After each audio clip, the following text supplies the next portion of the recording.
Hello there, and welcome to Forgotten Worlds. My name is Thomas, and tonight I'll be your guide through one of the most extraordinary chapters in Earth's story. Imagine an ocean world more than 500 million years ago. No trees swaying on the shore, no birds in the sky, just silent waves rolling across bare stone coasts. And then, in what geologists call a blink of deep time, everything changed. The seas erupted with strange new creatures, shells and skeletons appeared, eyes opened for the very first time, and the drama of predator and prey began. This was the Cambrian Explosion, the dawn of complex animal life as we know it. Before we dive into those ancient waters together, I'd like to invite you into our little community of night wanderers. If you enjoy drifting into forgotten realms with me, please leave a like and subscribe. It helps more dreamers find their way here. And in the comments, tell me, where in the world are you listening from tonight, and what time is it for you? I love knowing how far these stories travel across our shared planet. So, settle in, let the day fall away, and imagine yourself standing on the edge of an empty shoreline, because to understand the explosion of life, we first need to step back into the world before it began. The world before the Cambrian was quiet in a way that is almost impossible for us to imagine. If you could lower yourself into those ancient seas, you wouldn't hear the bustle of snapping jaws, or the sudden rush of fish scattering in fear. Instead, the water would feel still, hushed, like a cathedral of endless blue. No creatures stirred the silence with fins or claws. The seafloor stretched out in muted carpets of microbial mats, thin films of bacteria and algae, weaving together like soft quilts across the sediment. If you brushed your hand against them, the texture would not be like grass or moss, but a slippery, yielding surface, faintly sticky with life at its simplest. These mats were everywhere, spread across shallow basins and deep flats alike, slow-growing, patient and unchallenged. They had no predators to disturb them, no jaws to bite or scrape them away.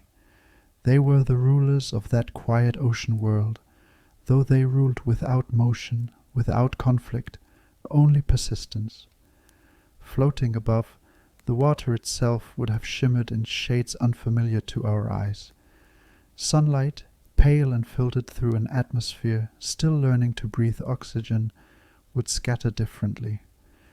The surface might glow greenish, tinged with the haze of gases not yet in balance. Deeper down, the water turned dim, heavy and metallic. Imagine lowering your gaze into a haze of iron-rich currents, the minerals coloring the ocean in muted tones, like ink spilling slowly into clear glass.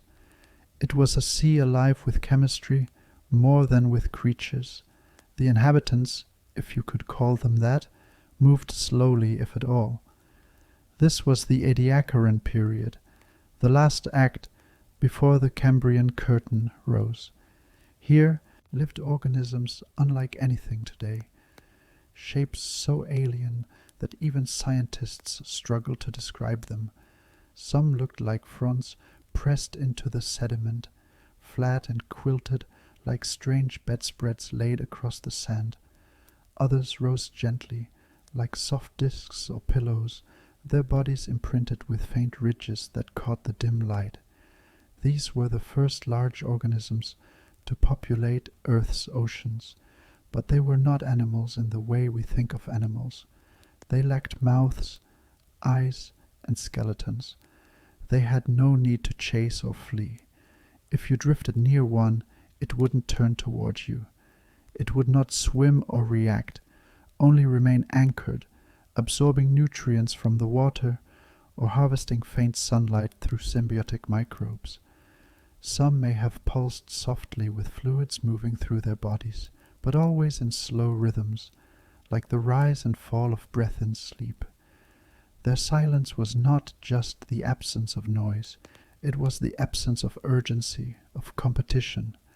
The sea was a gallery of shapes without struggle, a living tapestry of patience. And yet, even in that stillness, there was strangeness, a sense of unfinished experimentation. The forms of Ediacaran life seemed almost too fragile, too delicate for survival. If you pressed against one, its body might collapse like a jelly, leaving only a faint trace in the sand. Fossils from this age preserve their impressions more like pressed flowers than skeletons, as if these beings belonged more to memory than to permanence. Above them, clouds of microbial life filled the water, invisible but constant. These were the true architects of Earth's transformation, cyanobacteria weaving oxygen into the air, drop by drop, breath by breath, across millions of years. The air at the shoreline would have carried a faint sharpness, an unfamiliar tang, as oxygen first began to mingle with older gases. Every inhalation, had you been able to breathe it, would have felt strange, thin, a mixture not quite fit for lungs like ours. But for life in the sea, this slow enrichment was profound. Oxygen meant possibility. It was like fuel accumulating, waiting for the first sparks of innovation. Still, before those sparks, the world remained hushed. There was no splashing of hunters, no shadows darting past in pursuit. The sand beneath your feet would have been marked not by trails of scurrying crabs or fish, but by faint impressions where a worm-like body pressed, then stilled. Many creatures remained fixed in place, unable to move beyond the current that touched them. Predation, the idea of one being consuming another, was almost non-existent. For perhaps 3 billion years of Earth's history, life had been mostly microbial, busy with survival, but not with conflict. The ocean was full, but full of quiet processes. Photosynthesis, chemical cycling, the steady drift of cells dividing in invisible numbers. If you cupped your hand into the water, you might hold millions of organisms and yet see nothing at all. It was life, but life without drama. Imagine standing on that shoreline as dusk fell. The waves would lap gently, carrying the smell of minerals, not salt as we know it today, but a heavier scent like wet stone mixed with iron. The wind would move across bare rock, unbroken by the rustle of grass or the whisper of trees. Behind you, land stretched empty, no forests, no insects, not even the buzz of a fly. It was a silence that reached into your bones, a silence that might feel both serene and unsettling. And yet, in that silence, the stage was being set. The microbial mats covering the sea floor were more than carpets, they were canvases. They recorded the faint traces of movement from the few creatures that dared to burrow or crawl. Over time, these traces multiplied. Shallow grooves, winding trails, tiny tunnels. Something was stirring, slow at first but unmistakable. Life was beginning to test the idea of mobility, of interaction, of risk. And once that idea took hold, the quiet oceans would never be the same. The oceans, though still quiet, were gathering their breath. Beneath the stillness, chemistry was shifting in ways that would soon spill into every corner of life. One of the most profound changes was invisible. Oxygen.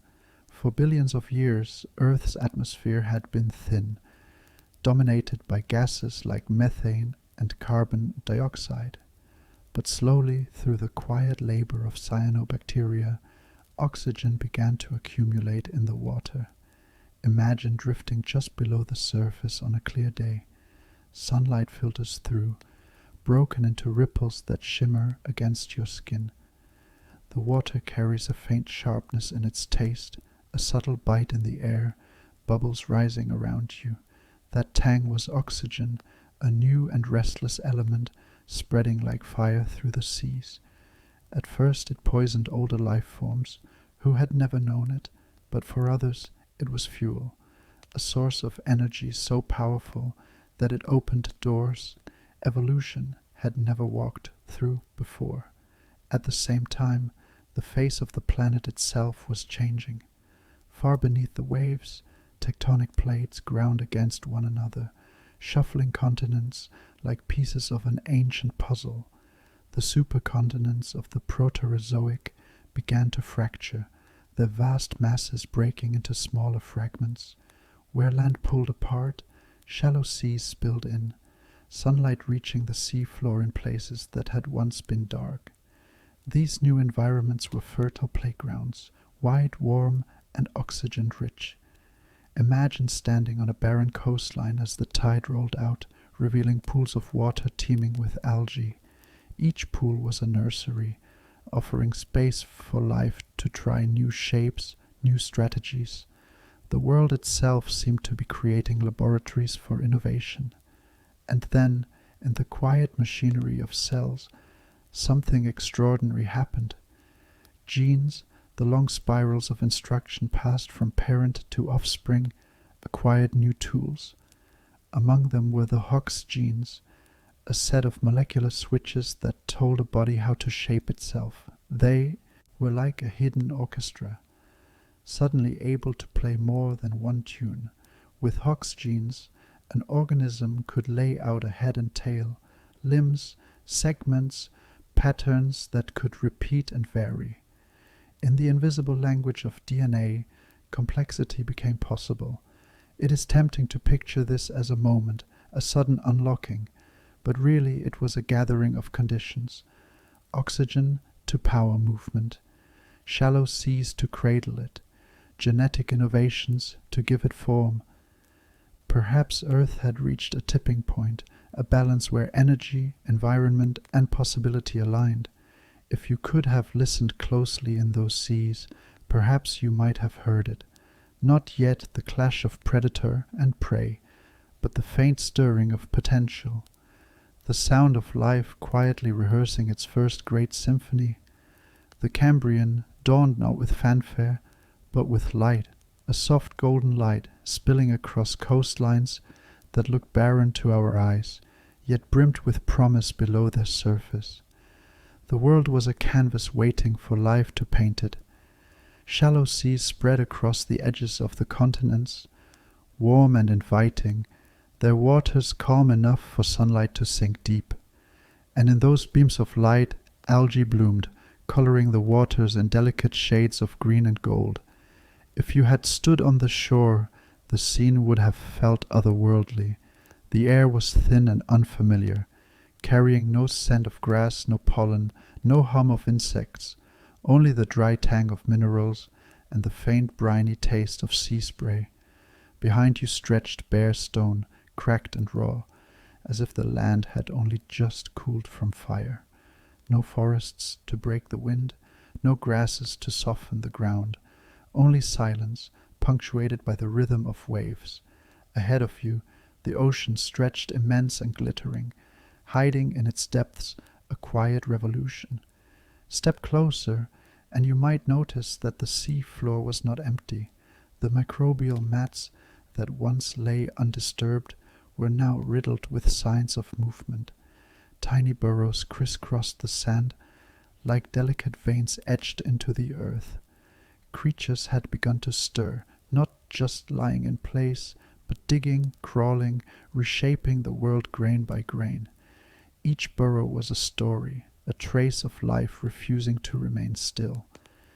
Imagine pressing your hand into the soft sediment and feeling it shift beneath you, alive with hidden tunnels. It was as though the earth itself had begun to breathe. The waters above shimmered with particles of algae, drifting like dust motes in a cathedral of light. These blooms fed the smallest grazers, who left faint trails as they scraped across the mats. And where grazers appeared, so too did opportunity. Larger forms hovered nearby, tentative hunters in a world where hunting had barely been imagined. The balance of the seas was changing, tilting toward activity, toward conflict, toward drama. But to the human eye, what would have been most striking was the contrast between land and sea. On land, nothing stirred. No trees bent in the breeze, no animals scurried between rocks. The silence of the continents was immense, heavy, even lonely. The beaches would have seemed endless, stretches of sand leading only to more stone. And yet, standing there, you would feel an almost electric sense that the true story was unfolding just beyond the waves. The land was barren, but the ocean was alive with possibility. Beneath the surface, the Cambrian seas glittered with diversity. Picture yourself descending into their depths, your vision adjusting as shafts of sunlight stretched down into the blue-green glow. Everywhere, movement, slow, hesitant at first, but unmistakable. Worms wriggled through the sediment.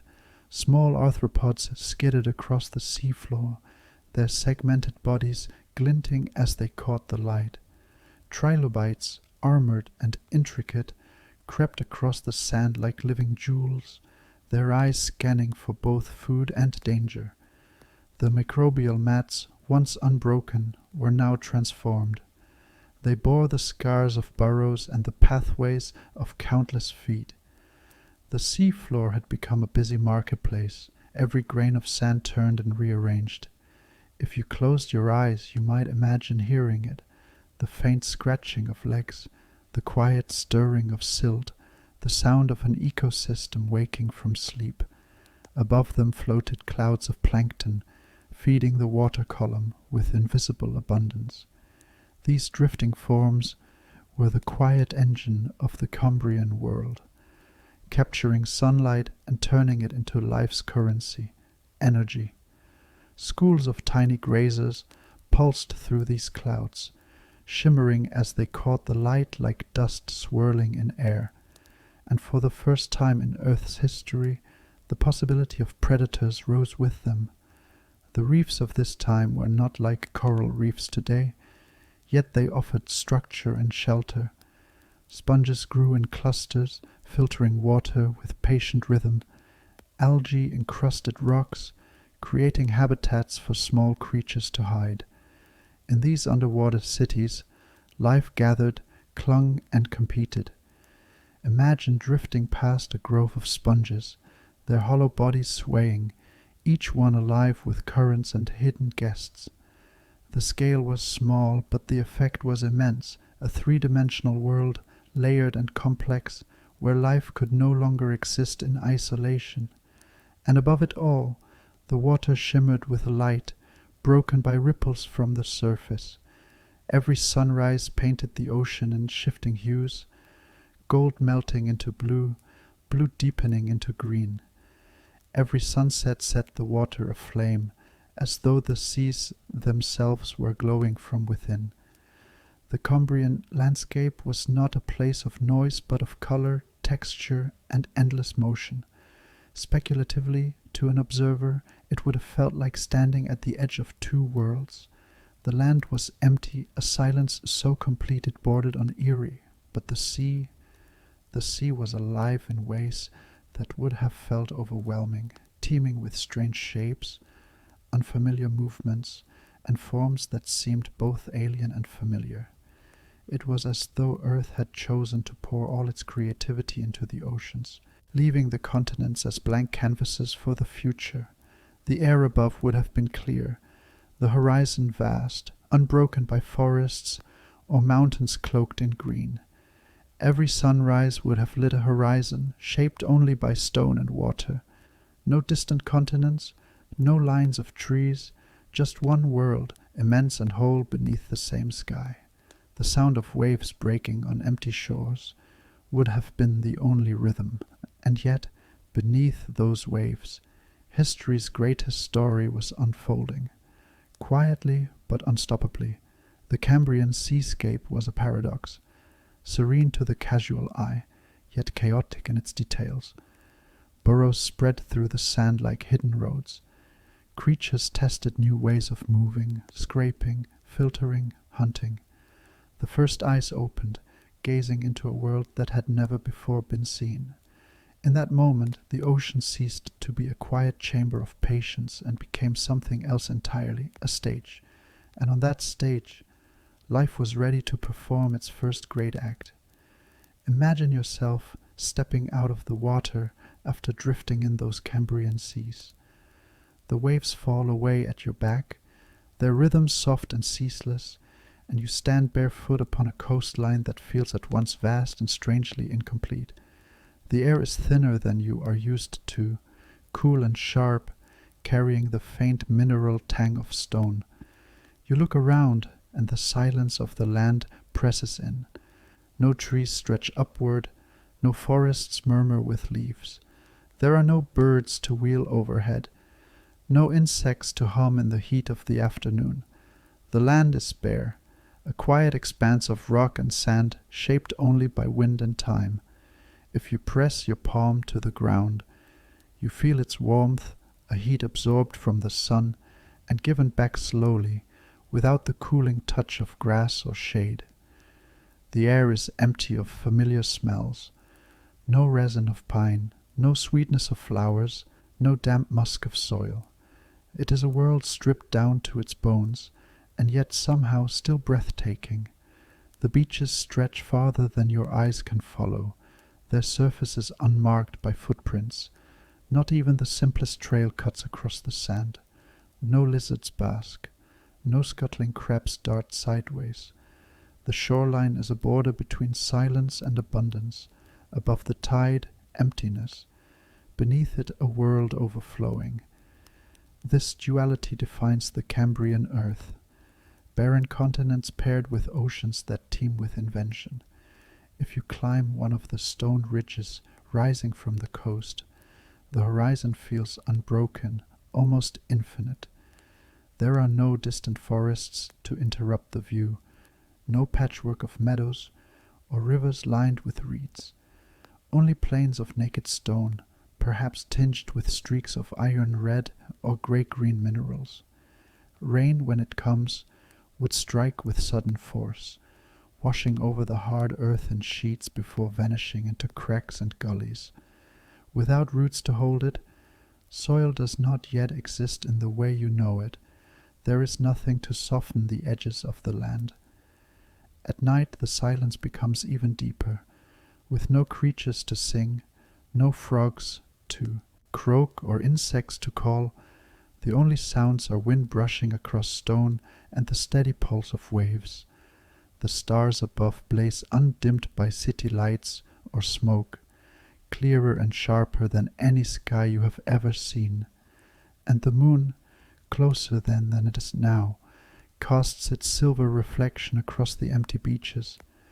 The land sleeps in stillness, while beneath the black mirror of the ocean, life churns in endless restlessness. It is difficult to imagine such a contrast. Continents devoid of movement, yet seas alive with more motion than ever before. But that is precisely what gave the Cambrian its alien quality. To walk along its coast would be to feel both awe and unease. Awe, because you would sense the immensity of the transformation unfolding just offshore. Unease, because the land itself would seem almost hostile in its emptiness. No familiar signs of safety, no shade, no fruit, no animal companionship. Just bare earth beneath a sky too wide. Speculatively, if a traveler could step into that time, they might feel as though they had wandered onto an unfinished world, a planet still in rehearsal. The continents were stage sets, waiting, bare and unpainted. But behind the curtains of the ocean, the play had already begun in earnest. Trilobites shuffled across the sediment. Worms burrowed and turned the soil of the sea. Predators drifted with silent menace. Reefs, crude but lively, rose in clusters. The contrast would have been surreal, a planet appearing lifeless from a distance, but hiding a frenzy of activity just beneath its waves. The air itself would tell the same story. Breathe deeply, and it would feel thin, lacking the fullness you take for granted today. Oxygen levels had risen enough to support animal life in the sea, but not yet enough to drape the land in forests or support creatures roaming across its surface. Every gust of wind would carry only dust, the dry powder of minerals unanchored by roots. The sound of that wind moving across cliffs and stone valleys would be hollow, echoing, like breath inside a cavern. And yet there was beauty here too. Without forests or fields, the contours of the land were revealed in their rawest form. Jagged ridges cut against the horizon. Valleys yawned wide, unsoftened by vegetation. Colors of rock painted the ground in reds, ochres, blacks, and pale grays. Sunlight played across these surfaces, harsh at midday, gentle at dawn and dusk, when the entire world seemed to glow in muted fire. Imagine walking at sunrise, the sky flushing gold and pink, the light reflecting across wet stone. It would feel like standing in a landscape both alien and familiar, as though the earth had been stripped to its skeleton, but not yet clothed in its skin, and still always the ocean waited at your side. Its surface glimmered with the promise of life. Each wave that broke across the shore carried within it the secret that the planet was far from barren, only concentrating its brilliance below the tides. To stand, there was to feel the strange tension of fullness hidden within emptiness, a paradox that defined the Cambrian world. Speculatively, this division may have shaped the path of evolution itself. With the land offering nothing, life had nowhere to go but deeper into the oceans, into complexity, into interaction. Every niche had to be carved from water. Every experiment had to unfold beneath the waves. Perhaps it was this confinement that sharpened life's creativity, pushing it toward eyes, limbs, shells, and strategies of survival. The continents waited patiently, silent and bare, while the seas roared with invention, and so the Cambrian earth was not a world you could live in, but a world you could marvel at. Its emptiness on land made its abundance in the ocean all the more astonishing. A planet both silent and loud, both empty and overflowing, both familiar and utterly strange. It was a world in balance, barren above, bursting below, and for hundreds of millions of years that was enough. Beneath the Cambrian waves, the calm of earlier ages gave way to something entirely new. Fear. For the first time in Earth's long story, there were creatures that lived not only to feed, but to hunt. The ocean, once a realm of drifting forms and quiet grazers, became a stage for pursuit, ambush, and escape. And leading this revolution was a predator unlike anything the world had ever seen, a Nomalocaris. Its name means strange shrimp, but it was no mere shrimp. It was a titan of its time, a creature that could reach lengths of up to a meter, enormous by Cambrian standards. To imagine its presence, close your eyes and picture the water around you shifting. A shadow glides overhead, long and fluid, its body rippling like a ribbon of muscle. Two great appendages unfurled before it, jointed and spined, reaching outward like the arms of a mantis. They curve with precision, ready to snap shut upon anything unfortunate enough to drift too close. Its mouth was a circle of plates, toothed and rotating, like a ring of hard petals that closed inward. To the tiny creatures of the Cambrian seas, this maw must have been a vision of terror, a door that only closed, never opened. The trilobites, crawling along the sea floor, armored though they were, could do little when those appendages seized them. Their spiny defenses cracked, their shells crushed, their bodies swallowed whole. Imagine being a trilobite then, your many eyes scanning the shifting light above. You sense movement, a ripple, a flicker, but before you can scuttle into the safety of the sand, the water darkens. Spines wrap around you, lifting you from the sea floor, pulling you toward that circular mouth. There's no escape. For the first time in history, survival itself depends not just on existing, but on outsmarting something that actively wants to end you. This was the birth of the predator-prey arms race, a struggle that would shape all of evolution that followed. Prey began to innovate. Some trilobites grew thicker shells, layering their armor until even Anomalocaris struggled to pierce it. Others learned to burrow more deeply, vanishing beneath the sand at the first tremor of danger. Some developed spines that made swallowing them difficult, forcing predators to hesitate. Each adaptation was a move in a game that never ended, each counter-forcing predators to sharpen their own tools in return. The ocean, once a quiet cathedral, became a battlefield, though not one of violence as we think of it. It was a battlefield of strategies, of design, of invention. Every shell was a shield, every burrow was a fortress, every spiny protrusion was a gamble, a bet placed against extinction, and Anomalocaris, drifting gracefully with its segmented body, was the spark that lit this fire. Imagine watching it from a distance, its body undulating in silence, the light of the sun scattering across its broad leaf-like fins. It was beautiful, alien, and terrifying all at once. To the small creatures of the Cambrian, it must have seemed unstoppable, the very embodiment of hunger. Speculatively, this was more than just the rise of predators. It was the rise of urgency itself. Life could no longer simply grow and drift. Now it had to decide, to adapt, to hide, or to resist. Perhaps in some quiet way, fear itself became an evolutionary force. The presence of predators etched vigilance into the very code of life, a vigilance that still echoes today in the wary eyes of deer in a forest, in the camouflage of an octopus, in the spines of a hedgehog. But in those Cambrian seas it was all new, all raw. Every chase was an experiment, every defense a prototype. To stand within it would have been to feel the pulse of something profoundly new.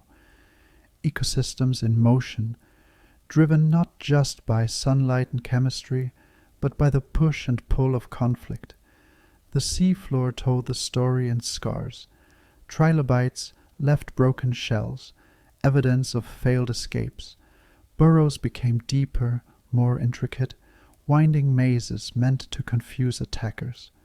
Fossils from this time even show bite marks, half-moon gouges pressed into ancient exoskeletons, each one a frozen moment of struggle. The very rocks whisper of a world waking to danger. And yet, for all its menace, Anomalocaris was fragile too. Its mouth, for all its power, may not have been strong enough to crush the thickest trilobite shells. Its huge compound eyes gave it vision, but perhaps left it vulnerable to the murk of deeper waters. Evolution is never perfect, only inventive. Even the most fearsome hunter was still a work in progress, a sketch in the margins of life's great experiment. Still, its presence changed everything. The Cambrian seas were no longer only places of creation, but arenas of survival, and from that crucible of predator and prey, life found its rhythm. The chase had begun, and it would never stop. Speculatively, perhaps the greatest legacy of Anomalocaris is not its own success, but the pressure it placed upon others. It forced the ocean into a higher gear, pushed evolution to quicken its pace. In its shadow, the world discovered the power of arms races, of escalation, of ceaseless innovation. Without it, life may have lingered in simplicity. With it, life surged forward into forms stranger, stronger, and more complex than ever before. The first predators were not just hunters. They were catalysts. They turned still waters into theaters of movement, silence into stories of pursuit. And in doing so, they changed the destiny of the earth. If Anomalocaris brought fear into the Cambrian seas, another invention brought clarity, the gift of sight. Until this time, life had navigated mostly through touch and chemical cues. the faint taste of molecules drifting in water, the pressure of currents brushing against a body, the whisper of vibrations rippling through sand. But then, in the eyes of trilobites and other early creatures, the world opened. Imagine standing in the shallow water, sunlight scattering in bright columns around you. The sea floor glitters with sediment, trilobites crawl like armored coins. Worms twist through the sand. Now imagine seeing all of this not as a blur, but with focus, tiny points of light converging into patterns, movements picked out from the stillness, predators glimpsed before they strike. That was the revolution of eyes. Trilobites were among the first animals to bear compound eyes, each one made of dozens, even hundreds, of tiny lenses packed together like the facets of a jewel. From a distance their eyes must have gleamed in the sunlight, crystalline mosaics reflecting the world around them. Each lens captured a sliver of vision, and together they formed a picture, not sharp by human standards, but vivid enough to detect danger, find food, and follow the shadows of friends and rivals. To see meant to anticipate. A trilobite grazing on microbial mats could spot the ripple of a predator and scuttle away before it was too late. A hunter, once dependent on smell or chance, could now lock onto prey with a line of sight, closing the distance with purpose. The oceans, once felt more than seen, became illuminated in new ways. Every movement became legible. Every shape carried meaning. It is difficult for us who live in a world of vision to imagine a time before eyes. Yet for billions of years, Earth's life had been blind. The ocean must have felt endless and indistinct, a haze of drifting currents and chemical traces. With sight, that haze transformed into detail, into orientation, into recognition. Light already present suddenly mattered in a new way. Picture a Cambrian sunrise spilling across the sea. Before eyes, that golden glow was simply warmth on the water. With eyes, it became a map, rays marking shadows, silhouettes revealing opportunity or threat. The angle of light could guide direction. The flicker of movement could mean survival. For the first time, the ocean had watchers, beings who could notice and choose. Speculatively, this may have been the most powerful accelerant of evolution the world had ever known. Predators with vision could target prey with greater efficiency. Prey with vision could detect predators before the strike. Each improvement in eyesight demanded a counter. Sharper vision against faster reflexes, brighter perception against better camouflage. It was not just an arms race of bodies, but of perception itself. Trilobites, with their jeweled eyes, were not alone. Other Cambrian creatures developed light-sensitive patches, primitive eye spots that could distinguish dark from light, stillness from movement. Anomalocaris itself bore enormous compound eyes, each as large as a human thumb, glittering like crystal lanterns on its head. To a trilobite grazing quietly, the sudden flash of those eyes catching the light above must have been a vision of terror.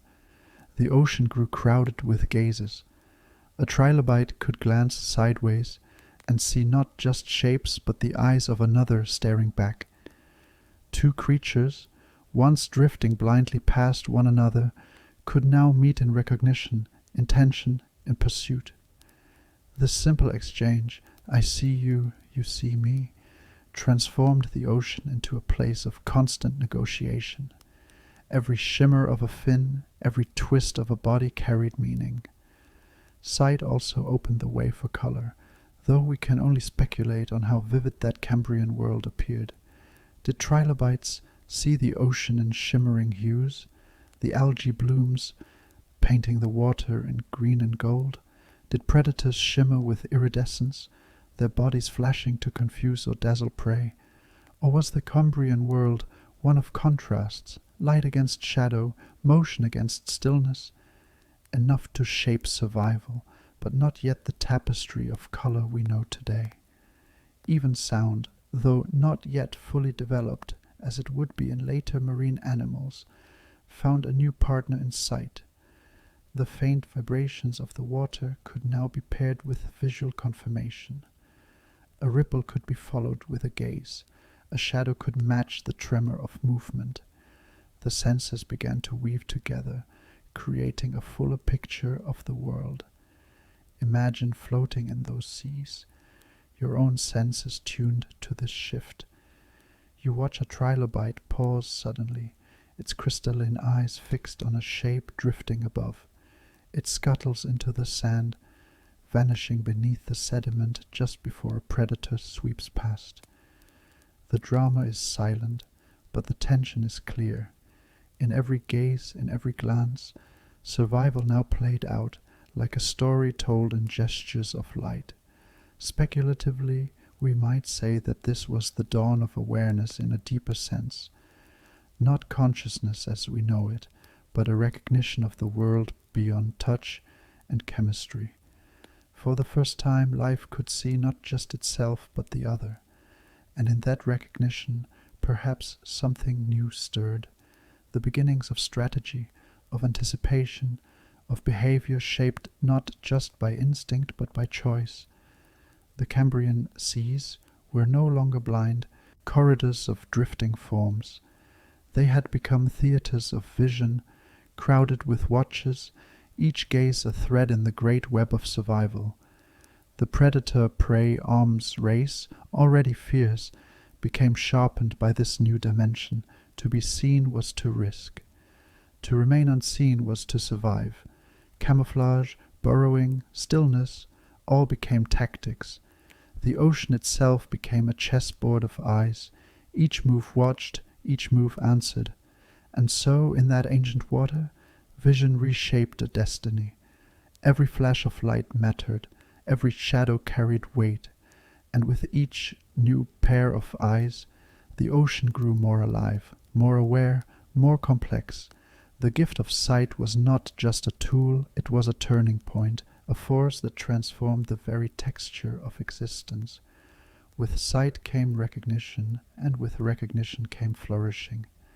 The Cambrian seas, once sparse and tentative, now bloomed with a riot of forms.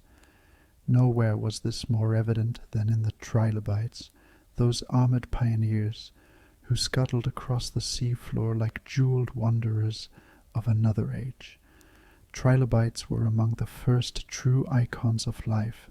Their bodies were segmented, a rhythm of overlapping plates that curved with elegant geometry. Touch one, and you would feel the hard ridges of their exoskeleton, cool and unyielding, a shell that was both shield and signature. Across their heads glimmered compound eyes, crystalline mosaics that caught the light of the sun, reflecting it back like tiny lanterns scattered across the sea floor. They were not merely survivors in the Cambrian world, they were explorers, pathfinders of possibility. What made trilobites extraordinary was not only their form, but their variety. Some were small as a fingernail, darting swiftly through sediments. Others grew as large as dinner plates, their bodies broad and imposing, crawling like armored chariots over microbial mats. Some bore spines arched like crowns across their backs, deterring predators.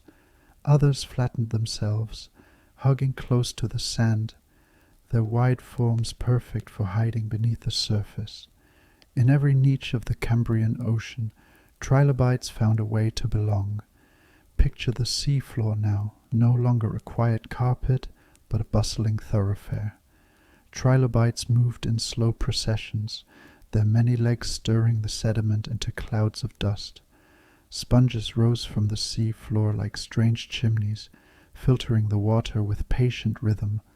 Brachiopods with their twin shells anchored themselves to the substrate, their delicate feeding arms waving in the current like lace in the breeze. Mollusks crept slowly across rocks, testing the world with soft muscular feet. Worms threaded through the sand in hidden tunnels, leaving trails behind them like signatures written in the earth. It was an explosion, but not one of sound or fire. It was an explosion of form, of texture, of life-filling space, where once there had been only microbial mats and fragile ediacaran shapes. Now there was movement, competition, community. The Cambrian seas had become crowded, busy, alive in every direction. To an observer, it would have been overwhelming. Imagine lowering yourself into those shallow waters. Around you, trilobites shuffle in their armored ranks, some glinting with spines, others smooth as polished stone. Sponges sway gently, their pores pulling invisible currents through their bodies. Tiny mollusks cling to rocks, their shells catching the light in muted hues. And everywhere, worms, thin, restless, countless, weaving the sediment into a labyrinth of burrows. The sea floor itself seemed to shift beneath your feet, alive with hidden motion. This was no longer a world of solitary experiments. It was a city. Not a city of stone or fire, but of flesh and shell, where every corner held new designs. Some forms would persist, branching into descendants that still walk and swim today. Others were brief evolutionary sketches, erased almost as soon as they were drawn. But together they made the Cambrian seas feel dense, dynamic, restless. Trilobites in particular became symbols of this restlessness. Their endless variety spoke of life's hunger for possibility. They were armored yet flexible, wary yet adventurous. Some learned to swim, lifting themselves from the sea floor to paddle in open water. Others became burrowers, vanishing into the sand to graze in safety. Some grew elaborate ornaments, long spines, horn-like projections, perhaps as defense, perhaps as display. It is tempting to see in them the first whispers of beauty, the first experiments in form that went beyond survival into spectacle. Speculatively, one might imagine trilobites as the engineers of the Cambrian ecosystem. Their grazing disturbed microbial mats, opening patches for other organisms to settle. Their burrows mixed oxygen into sediments, changing the chemistry of the seafloor. Their bodies, when they died, became food for scavengers, fueling the cycle of life. By simply living, moving, and dying, trilobites reshaped their world, the first true ecosystem engineers in Earth's history. And they were not alone. The Cambrian seas hosted sponges that built the first reefs, creating habitats where smaller creatures could gather. Brachiopods dotted the landscape like shells left behind by some careless tide, their delicate feeding arms drawing sustenance from the currents. Mollusks, simple yet adaptable, tested the idea of mobility, their soft bodies wrapped in protective shells that whispered of future clams and snails. Worms, diverse and numerous, carved the sediment into layered highways, opening space for oxygen and nutrients to cycle in new ways. The scale of it was astonishing. A sea floor once silent now felt crowded, as though the ocean itself had discovered the joy of abundance. Every surface was claimed, every grain of sand alive with the potential of motion. To float above it was to see patterns, trilobite tracks etched in parallel lines, burrows spiraling downward like corkscrews, sponges clustering like forests of stone. The Cambrian was not just life's expansion. It was life's architecture, life's attempt to fill every available space with invention, and yet, for all the busyness, there was harmony too. The trilobites did not erase the worms, the sponges did not crowd out the brachiopods. Instead, niches emerged, balances formed, and the first true ecosystems were born. Each creature found its place in the rhythm of survival, and together they wove a tapestry of interdependence. Speculatively, one might say that this was the moment when Earth itself became symphonic. Each form was an instrument, trilobites with their armored march, sponges with their patient filtering, worms with their endless weaving. Alone, they were curious. Together, they were music. The ocean sang not with sound, but with movement, with shapes, with the endless dialogue of predator and prey, grazer and scavenger, builder and breaker. The trilobites, shining in their endless diversity, became the emblem of this age. Long after the Cambrian ended, they would persist, evolving into countless forms, surviving mass extinctions, and leaving behind a fossil record so rich it still guides paleontologists today. But in their beginning, they were simply pioneers, armored wanderers in a world that had just discovered the joy of complexity. To stand in those waters would have been to witness a revelation.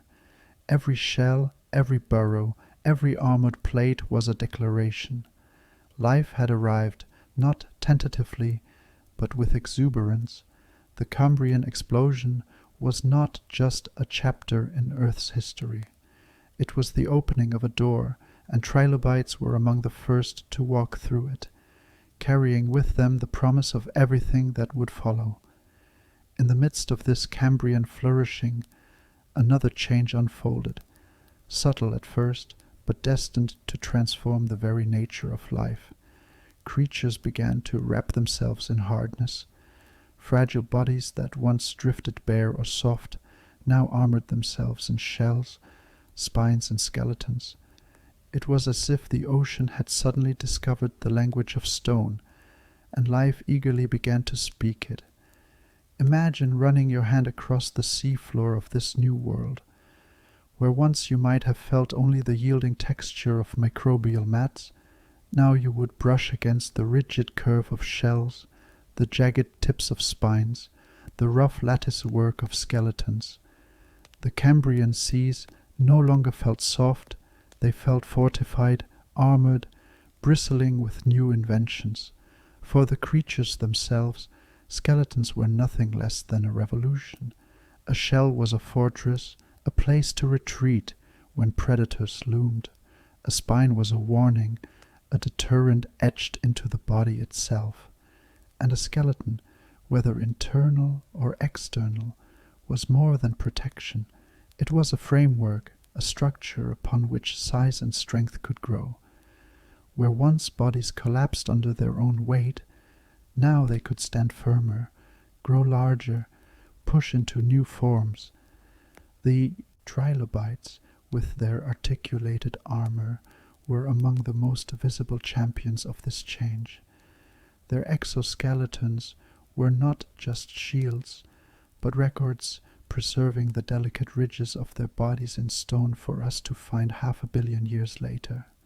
Around them, brachiopods locked themselves in twin shells, delicate as porcelain, yet strong enough to defy hungry mouths.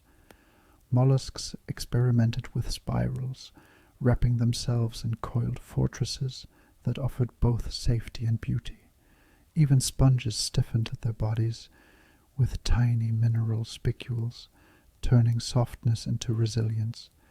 The ocean must have glittered with this new hardness. Sunlight pierced the water and reflected off shells, catching in the eyes of predators.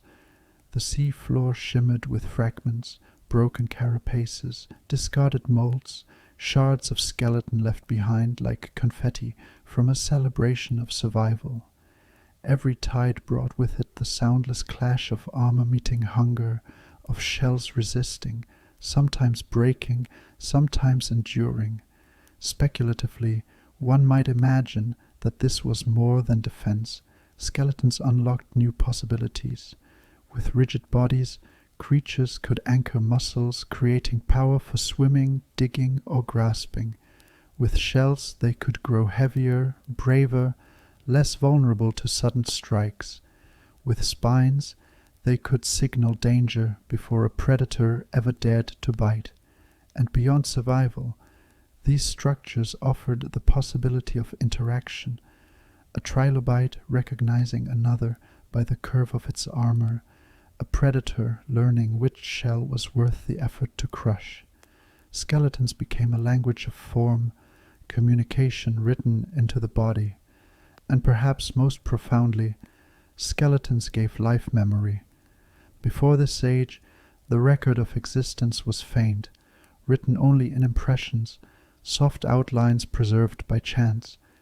But shells and bones endured. They became fossils, stone echoes that carried the shapes of Cambrian seas into our time. Without them, the Cambrian explosion might have been invisible to us, a forgotten experiment. With them, it became a chapter we can still read, each fossil a page preserved across 500 million years. The scale of the change cannot be overstated. Imagine walking along a Cambrian shoreline and collecting what the tide left behind. Instead of smooth pebbles alone, you might find curved shells, broken trilobite carapaces, fragments of spiny armor. The beach would crunch beneath your feet, not with the sound of dry sand alone, but with the brittle chorus of discarded skeletons. Each fragment was evidence of the new game that life had begun to play, and in this game, escalation was inevitable. Predators grew sharper tools, grasping claws, stronger jaws, mouths lined with crushing plates. Prey responded with thicker shells, tighter coils, more elaborate spines. What began as defense soon spiraled into innovation, a ceaseless arms race that pushed both predator and prey toward greater complexity. In the silent dialogue of survival, skeletons were the first punctuation marks, firm and unyielding. Speculatively, this shift was also the first step toward us. The skeletons of the Cambrian were external, shells and carapaces, but the idea of rigid support would echo into later ages. Vertebrates would arrive, carrying their skeletons inside, building frames that could grow into fish, reptiles, mammals, and eventually humans. Every bone in your body, every vertebra and rib, carries within it the legacy of that Cambrian decision to stiffen, to endure, to build life upon hardness. The ocean itself seemed to change in response. Before skeletons, the sea floor was pliant, soft, marked only by burrows and trails. After skeletons, it became a graveyard as well as a cradle, layered with shells and bones, records of both triumph and failure. The texture of the sea shifted, no longer only smooth sands, but a mosaic of living and dead material, recycled endlessly into new forms. And through it all, the world grew more beautiful.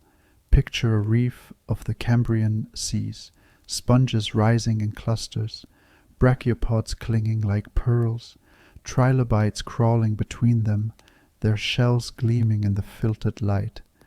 The reef is alive with structure, each body both a creature and an architecture. Life had begun not only to exist, but to build, to leave traces, to shape its world with enduring materials. Speculatively, one could say that skeletons mark the beginning of permanence. Soft bodies live and vanish, leaving little trace. Hard bodies linger, even in fragments, carrying stories across ages. In this way, the Cambrian explosion was not just an eruption of diversity, it was the birth of history itself, written not in words but in stone. The first skeletons were more than survival tools. They were declarations.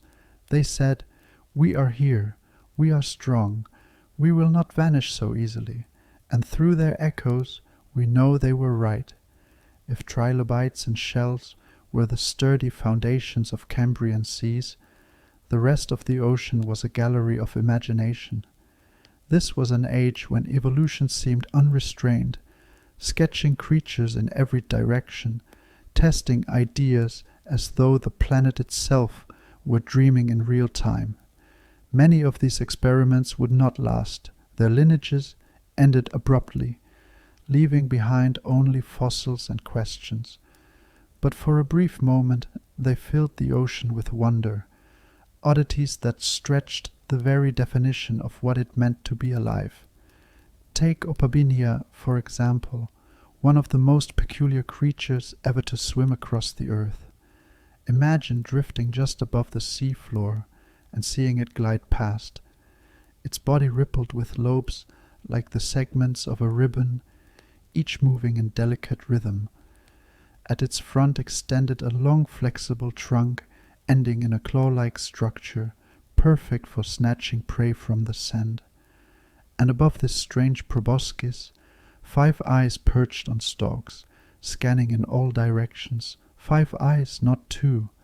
To us it seems surreal, but in the Cambrian world it was simply one, more possibility. The sight of Opabinia must have been unsettling. Its trunk waved with surprising grace, probing crevices, plucking food, curling toward its mouth. Its 5 eyes blinked independently, darting in every direction, as though no detail of its world could escape its notice. To watch it move was to feel as though you were glimpsing an experiment that belonged to another planet, a design both bizarre and strangely elegant. Then there was Hallucigenia, a creature whose very name captures the disbelief it inspired. When scientists first discovered its fossils, they struggled to understand what they were seeing. Was it upside down? Were the spines legs or the legs spines? For decades, reconstructions flipped it one way, then another, until finally its true shape was pieced together. Imagine a worm-like body crawling across the seafloor, supported by rows of thin tubular legs that seemed too delicate for the task. Along its back rose sharp spines, tall and gleaming, like the defenses of a tiny fortress. At its head, if it could be called a head, a small mouth and simple eyes peered outward. To encounter Hallucigenia in life would have been surreal, as though the sea floor itself had conjured a creature from a dream. Its spindly legs tapped against the sand in rhythmic waves, while its spines stood rigid, daring any predator to take the risk. It was fragile and strange, and yet it survived long enough to leave its mark, a reminder that the Cambrian seas welcomed even the most improbable forms. Other creatures pushed the imagination even further.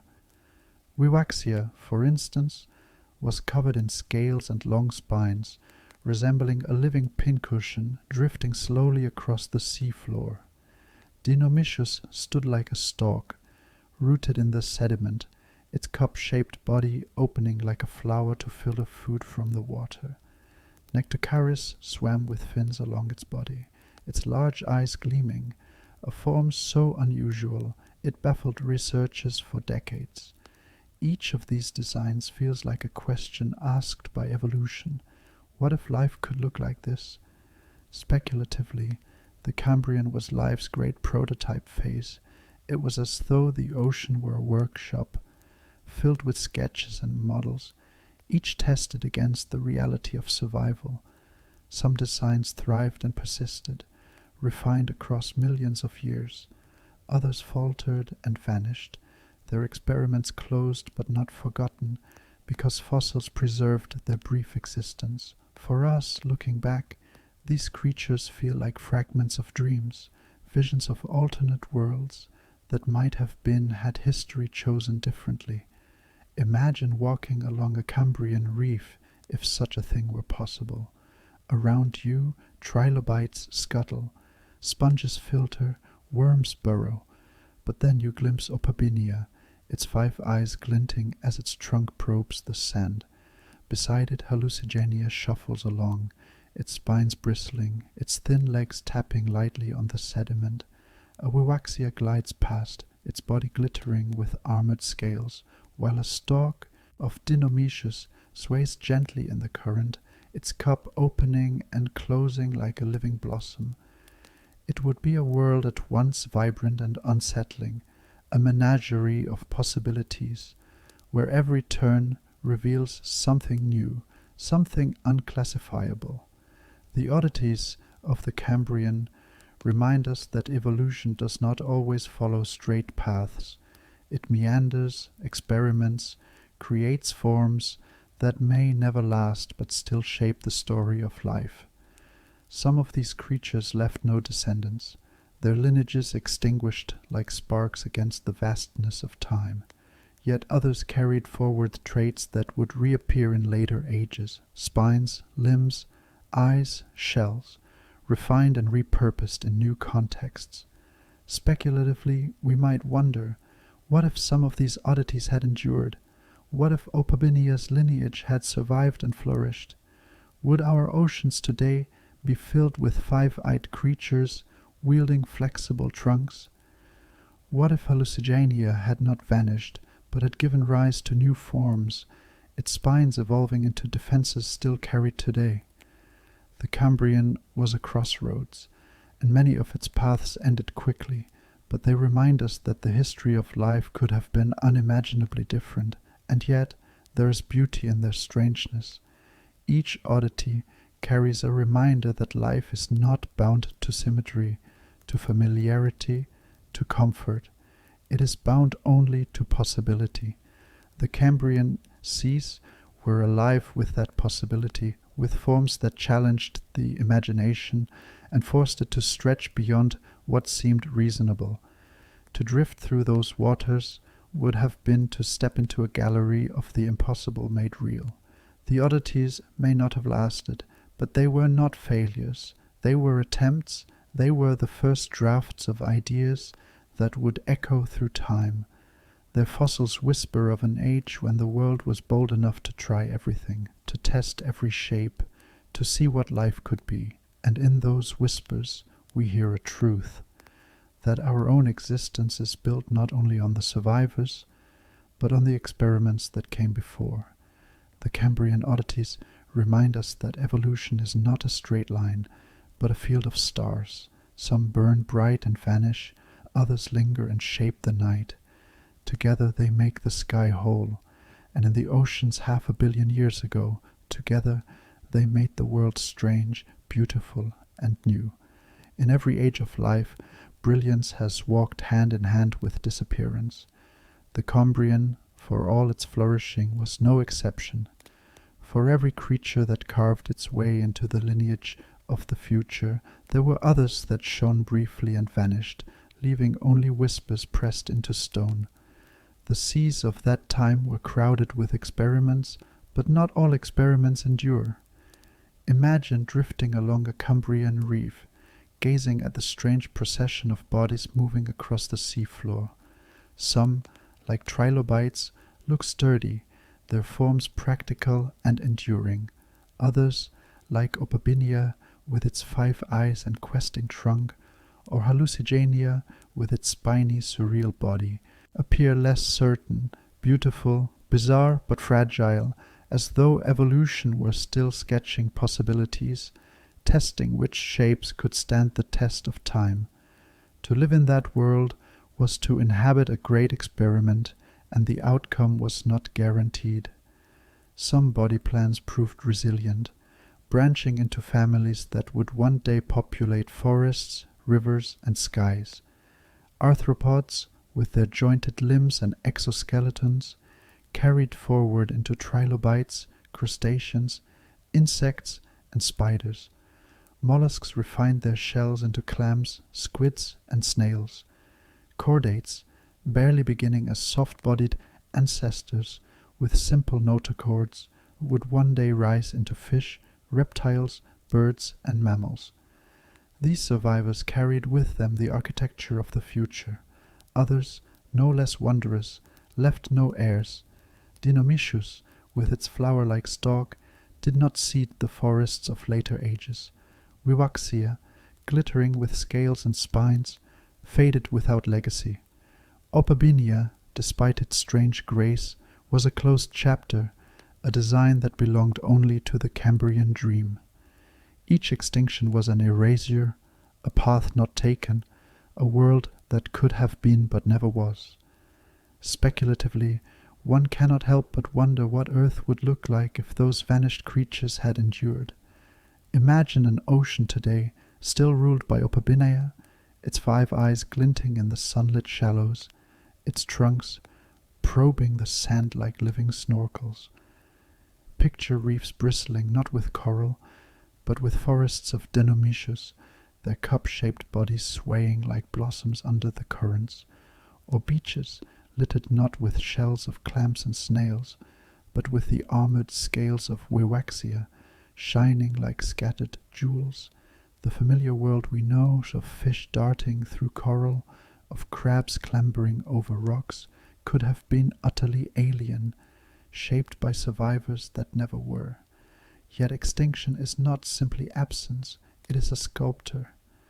By pruning possibilities, it sharpens the branches of life's tree, channeling energy and invention into the forms that remain. The Cambrian extinctions cleared space for survivors to expand, for trilobites to multiply into hundreds of species, for mollusks to spiral into endless variations, for chordates to take their tentative first steps toward vertebrate bodies. To imagine the sea floor during these extinctions is to feel a sudden thinning, a quieting. A creature once common vanishes, its trails absent, its burrows collapsed, its shimmer gone from the reef. Other creatures adjust, filling the gap, claiming the space, changing the balance. Extinction is loss, but it is also transition. The Cambrian seas were never static. They pulsed with appearance and disappearance, with the comings and goings of designs in constant flux. The survivors of this era were not always the most extravagant. They were often the most adaptable, the ones whose designs could bend without breaking, whose forms could shift to new roles as the seas changed. Trilobites, with their segmented armor and many legs, could graze, burrow, or swim. Mollusks could coil, flatten, or filter. Worms, simple yet flexible, could weave into almost any niche.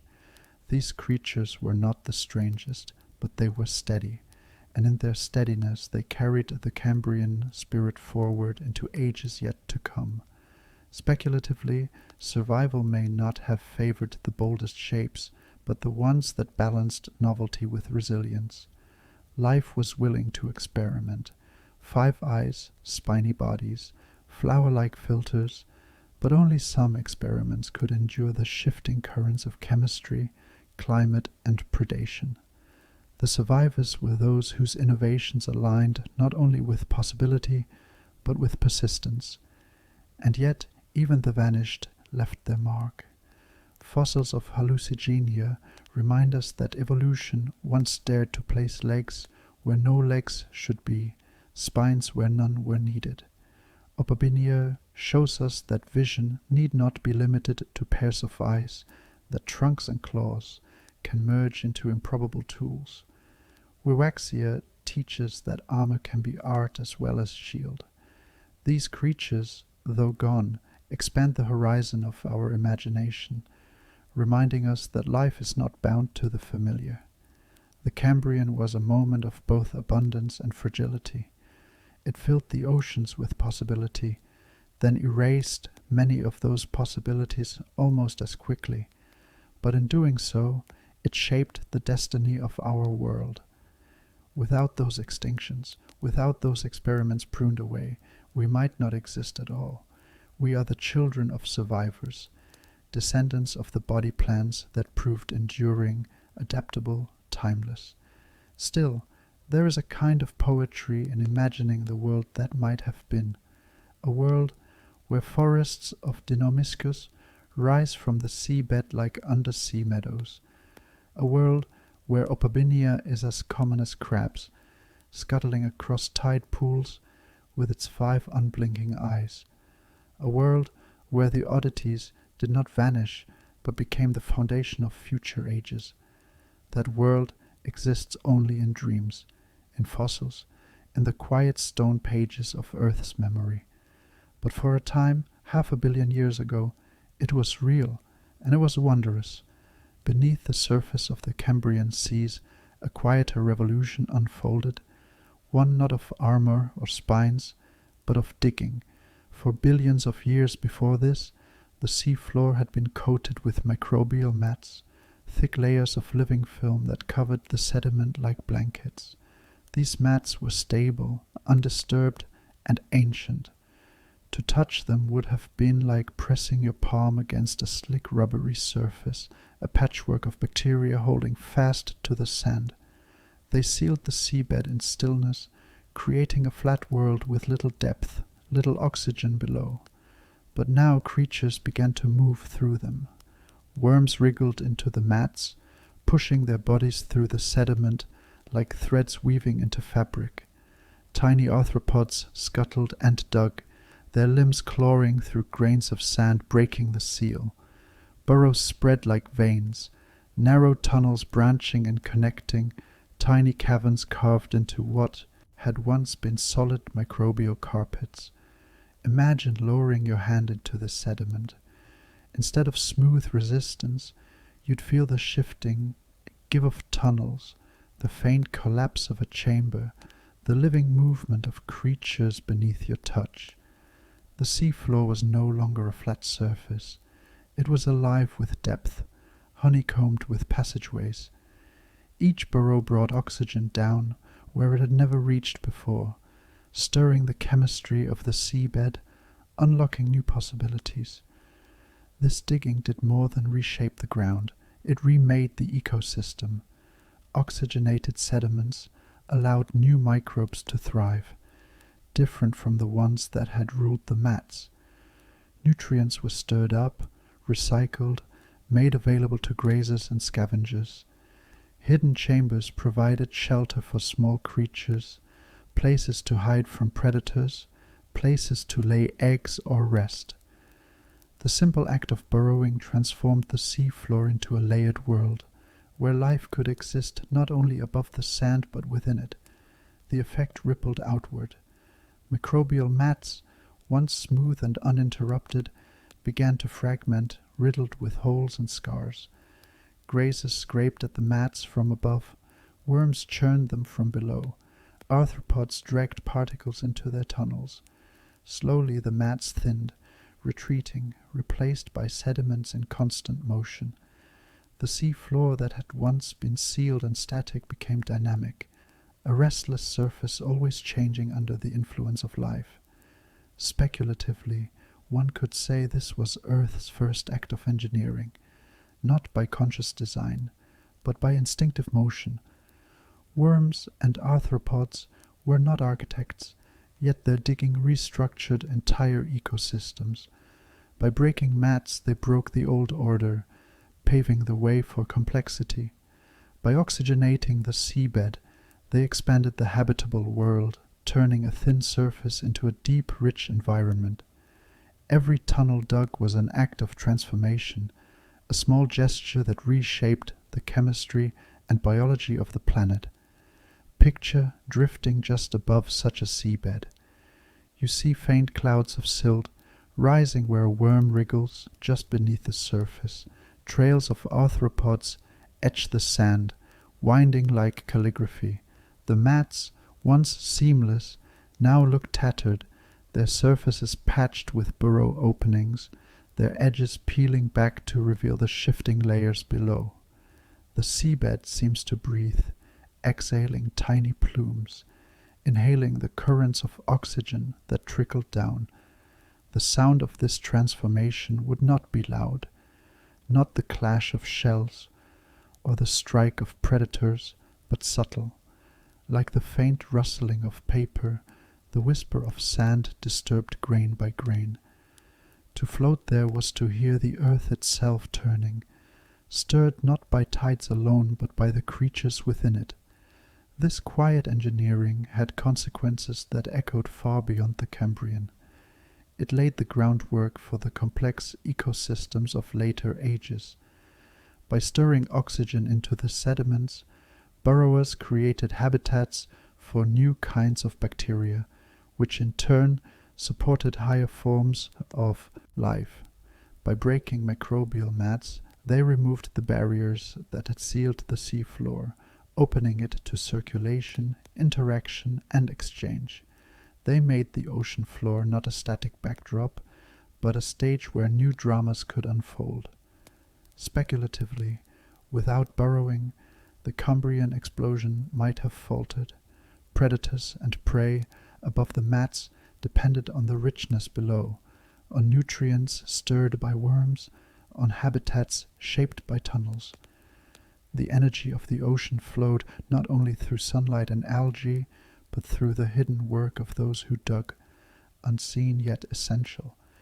It was as though life had discovered not only the surface, but the depths, doubling the canvas upon which it could paint.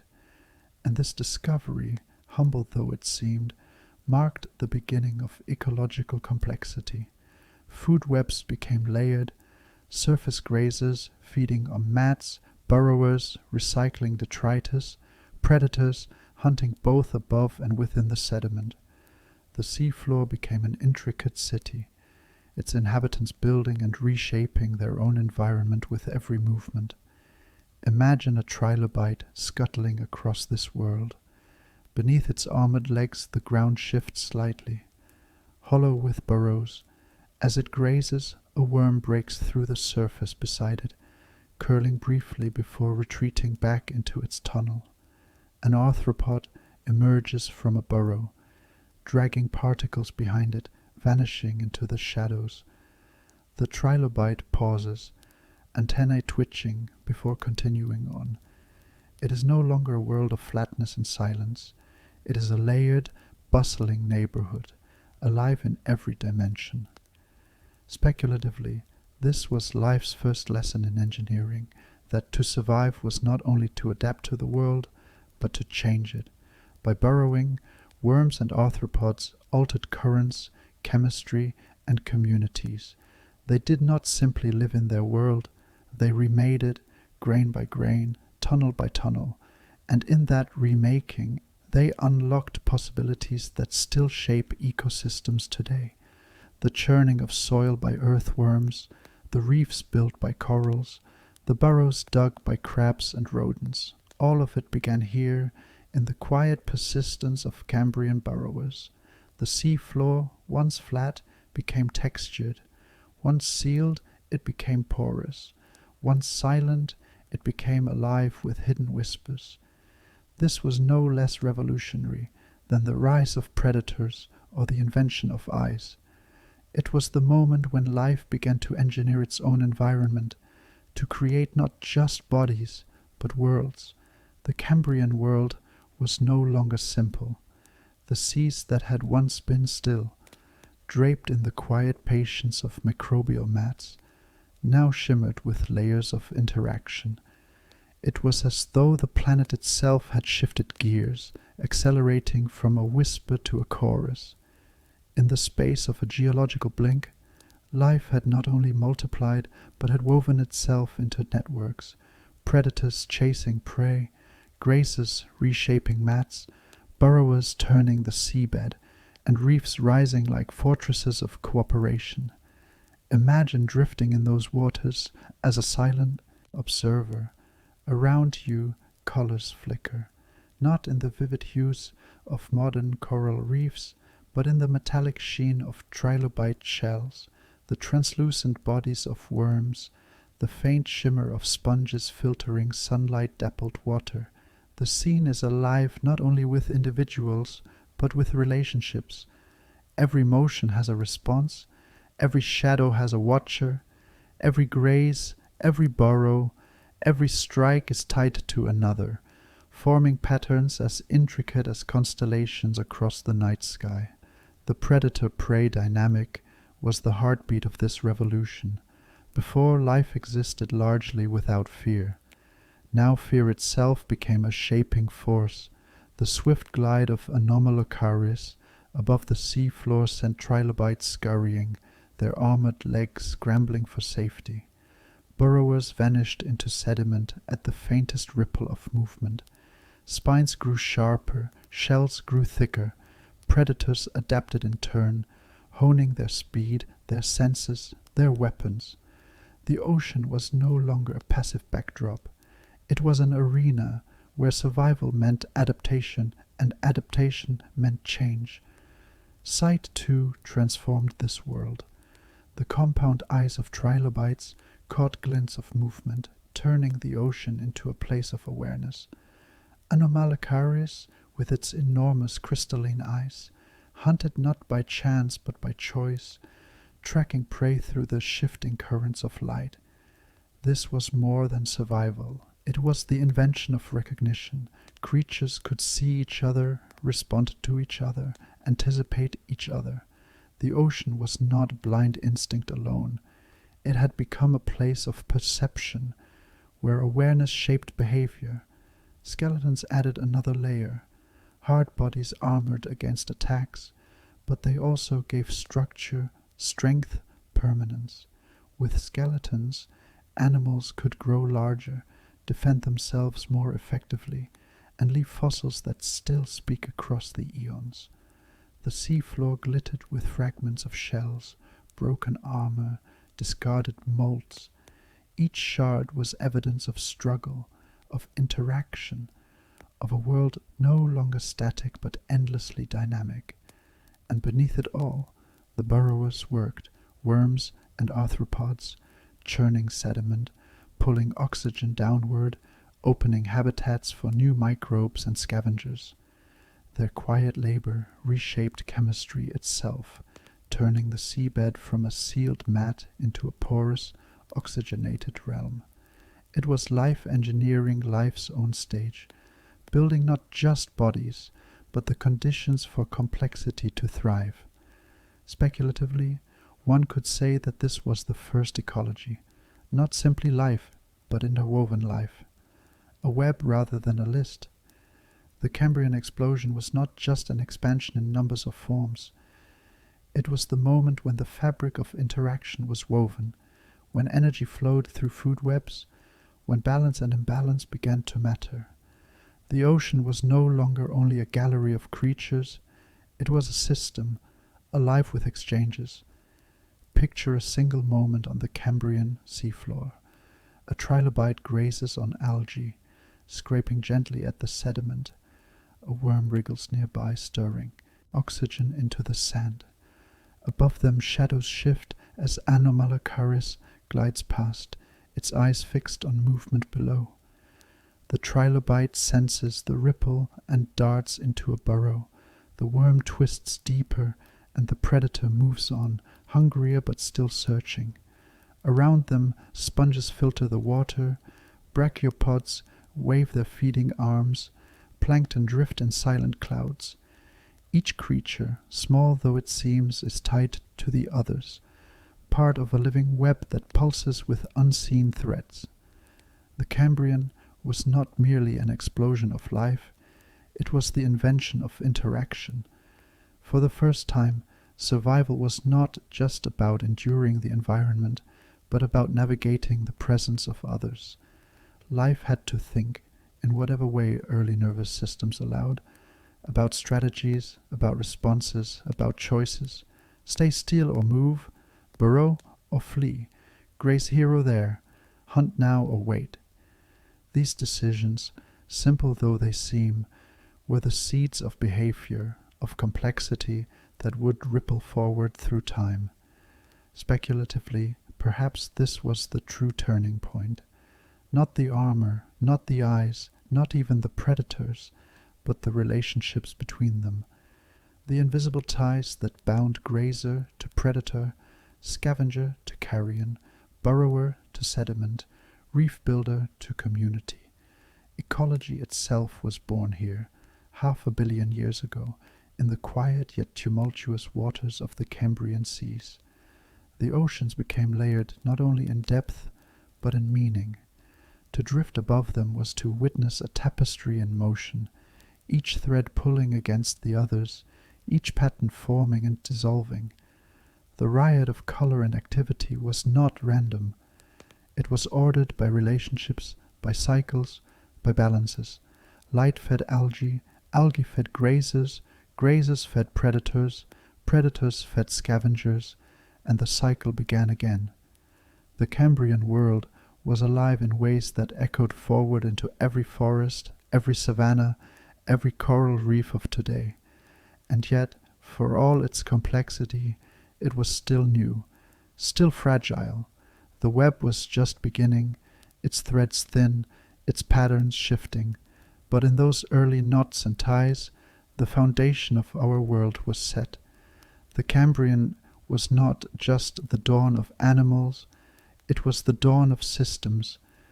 The moment Earth stopped being a stage and became a story written not by chemistry alone, but by the endless dance of life with life.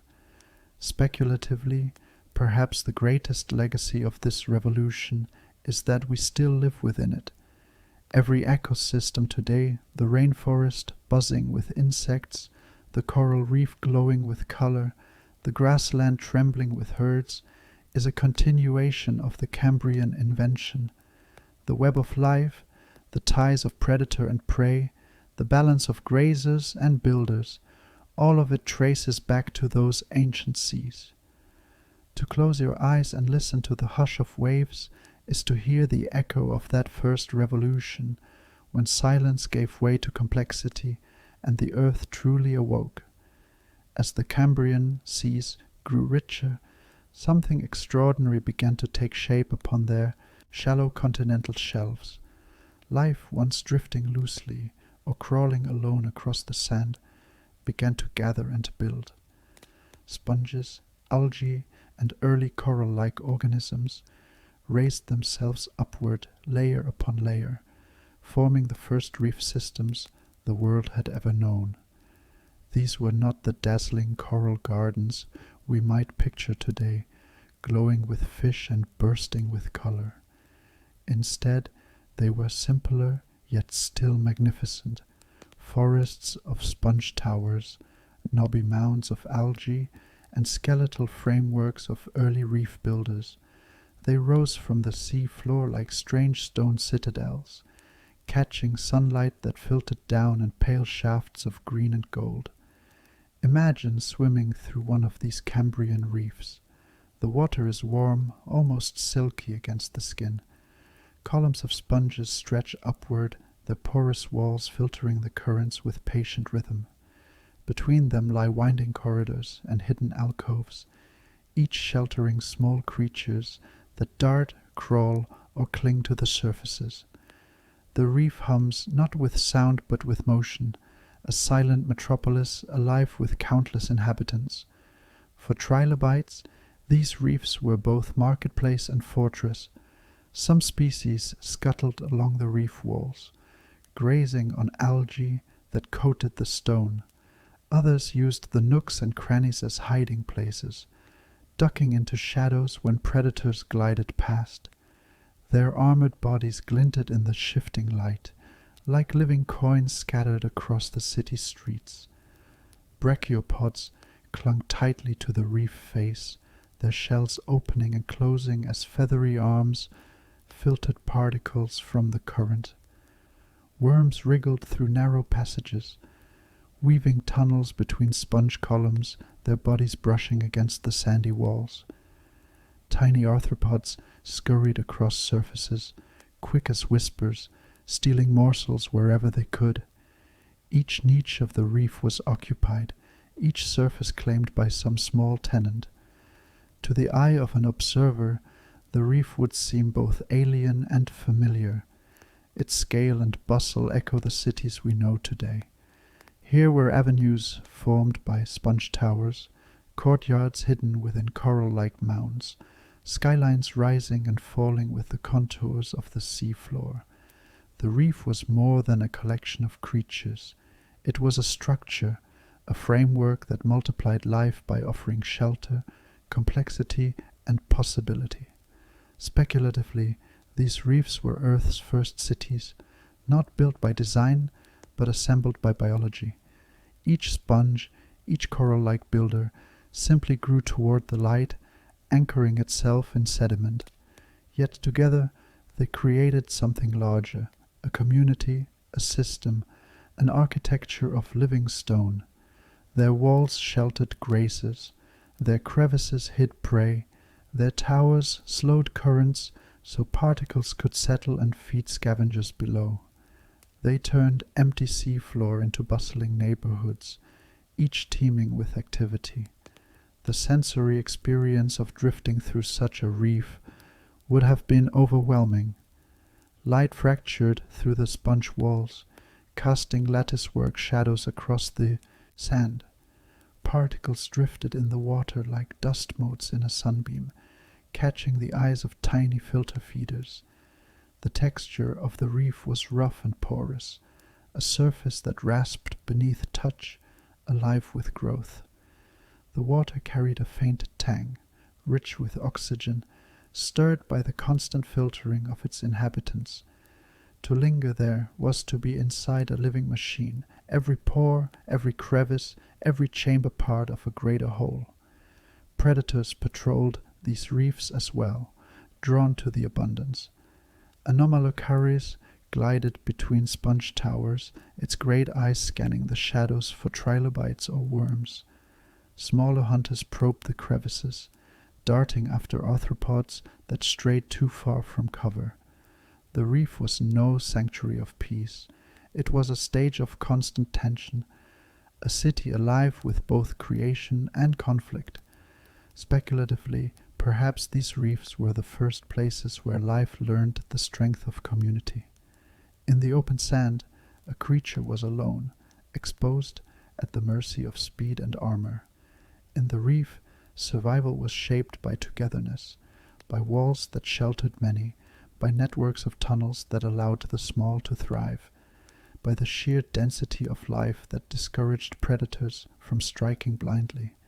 A reef was not safety, but it was opportunity, and in its crowded avenues diversity bloomed. The Cambrian reefs also reshaped the flow of energy in the oceans. By rising from the seafloor, they captured sunlight more efficiently, shading the sands below while creating new habitats in vertical layers. Currents slowed against their walls, dropping particles that became food for scavengers. The towers diverted water into eddies and swirls, oxygenating hidden chambers. The reef was not passive, it was active, channeling the movement of sea and nutrient, turning chaos into patterns. To imagine this is to see the beginning of complexity, not just in bodies, but in landscapes. Before reefs, the seafloor was open and exposed, its life scattered and sparse. With reefs, it became patterned and textured, a three-dimensional world filled with corners, walls, and skies. This shift was monumental. It was the moment when life began to build environments not just for itself, but for entire communities. Speculatively, one might call this the dawn of architecture.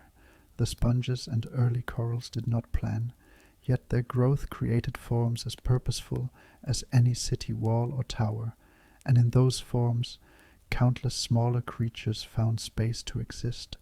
The reef was a blueprint, one that life would refine again and again across the ages. In the vast coral structures of the Mesozoic seas, in the great kelp forests of modern coasts, in the reefs that still glow today with color and sound. If you could drift quietly in those Cambrian waters, you might see the reef not as a single structure, but as a gathering of lives, each one contributing to the whole, the sponge filtering endlessly, the brachiopod clinging to stone, the trilobite grazing by the hundreds, the worm weaving tunnels, the predator gliding overhead. Together, they formed the first great communities of Earth, not just life existing side by side, but life shaping and sheltering life. The Cambrian reefs were not eternal. They rose, flourished, and sometimes collapsed, broken by shifts in currents or buried under storms of sediment, but their legacy is permanent. They proved that complexity can multiply when life gathers together, when creatures build not only bodies, but shared homes. They were the blueprint for ecosystems that would follow, from coral reefs to rainforests, from tundras to savannas.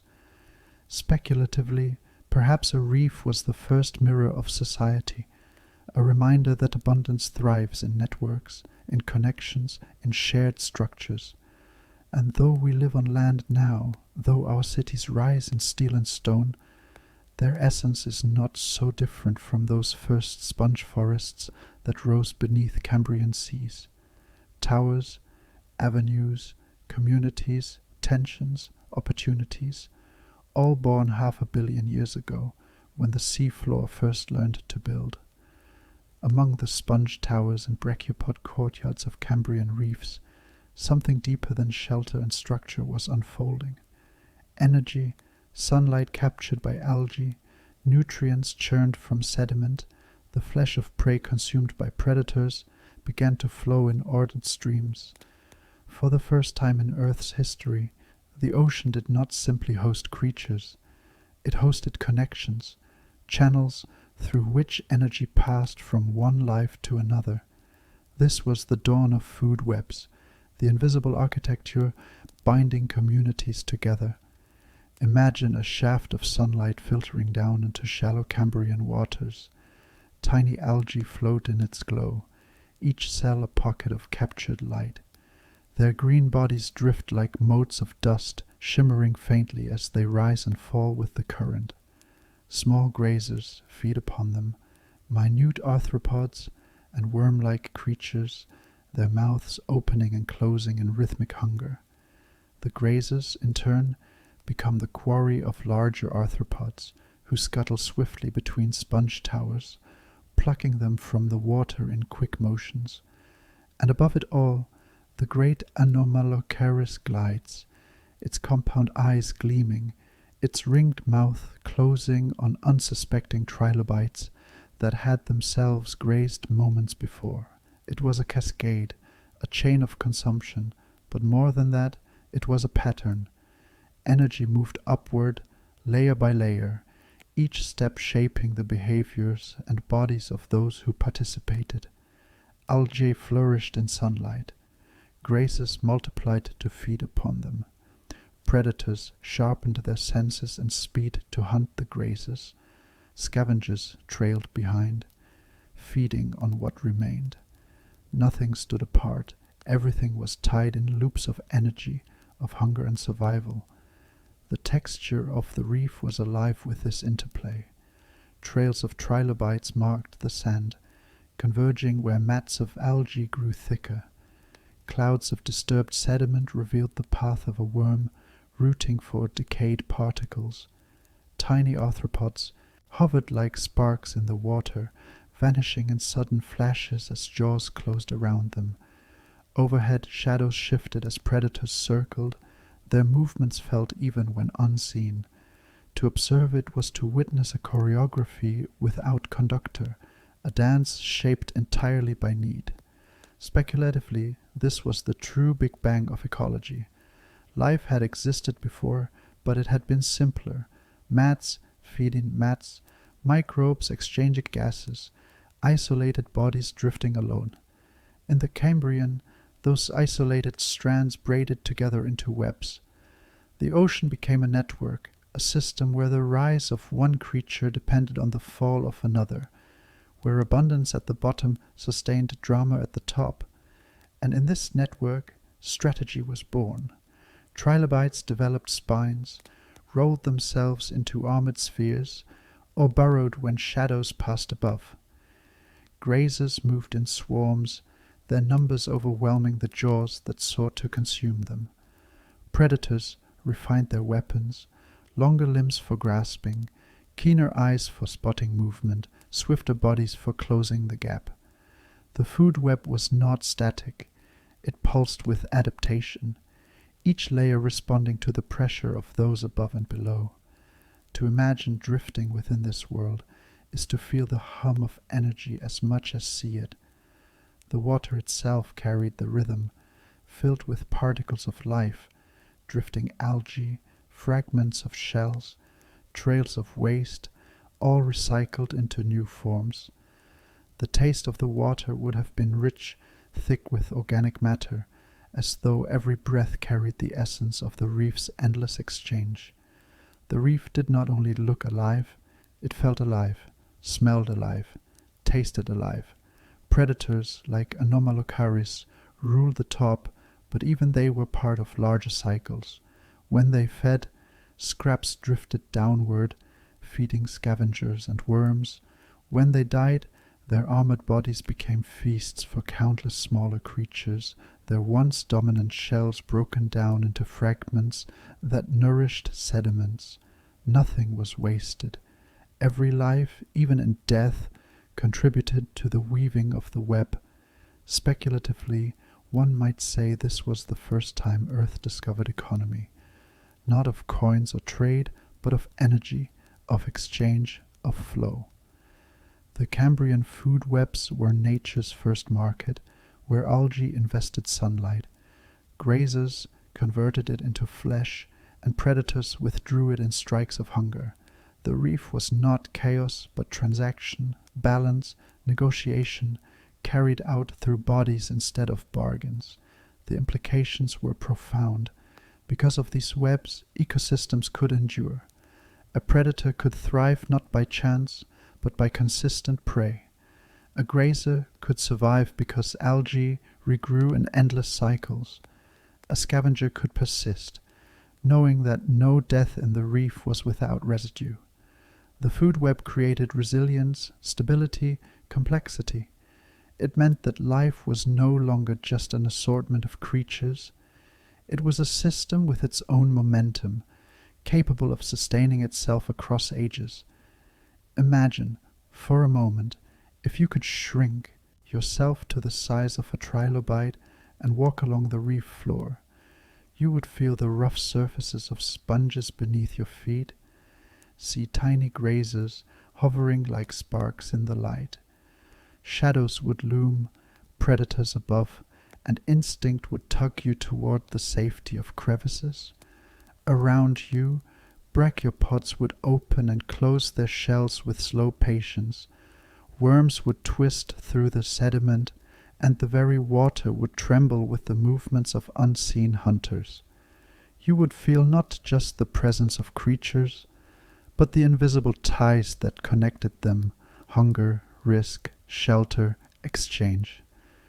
The reef would seem less like a place and more like a story being told in endless cycles. Speculatively, this was also the invention of consequence. Before food webs, a creature's death mattered little beyond its own body. In the Cambrian, a single act, the grazing of algae, the strike of a predator, the collapse of a sponge, rippled outward, affecting countless others.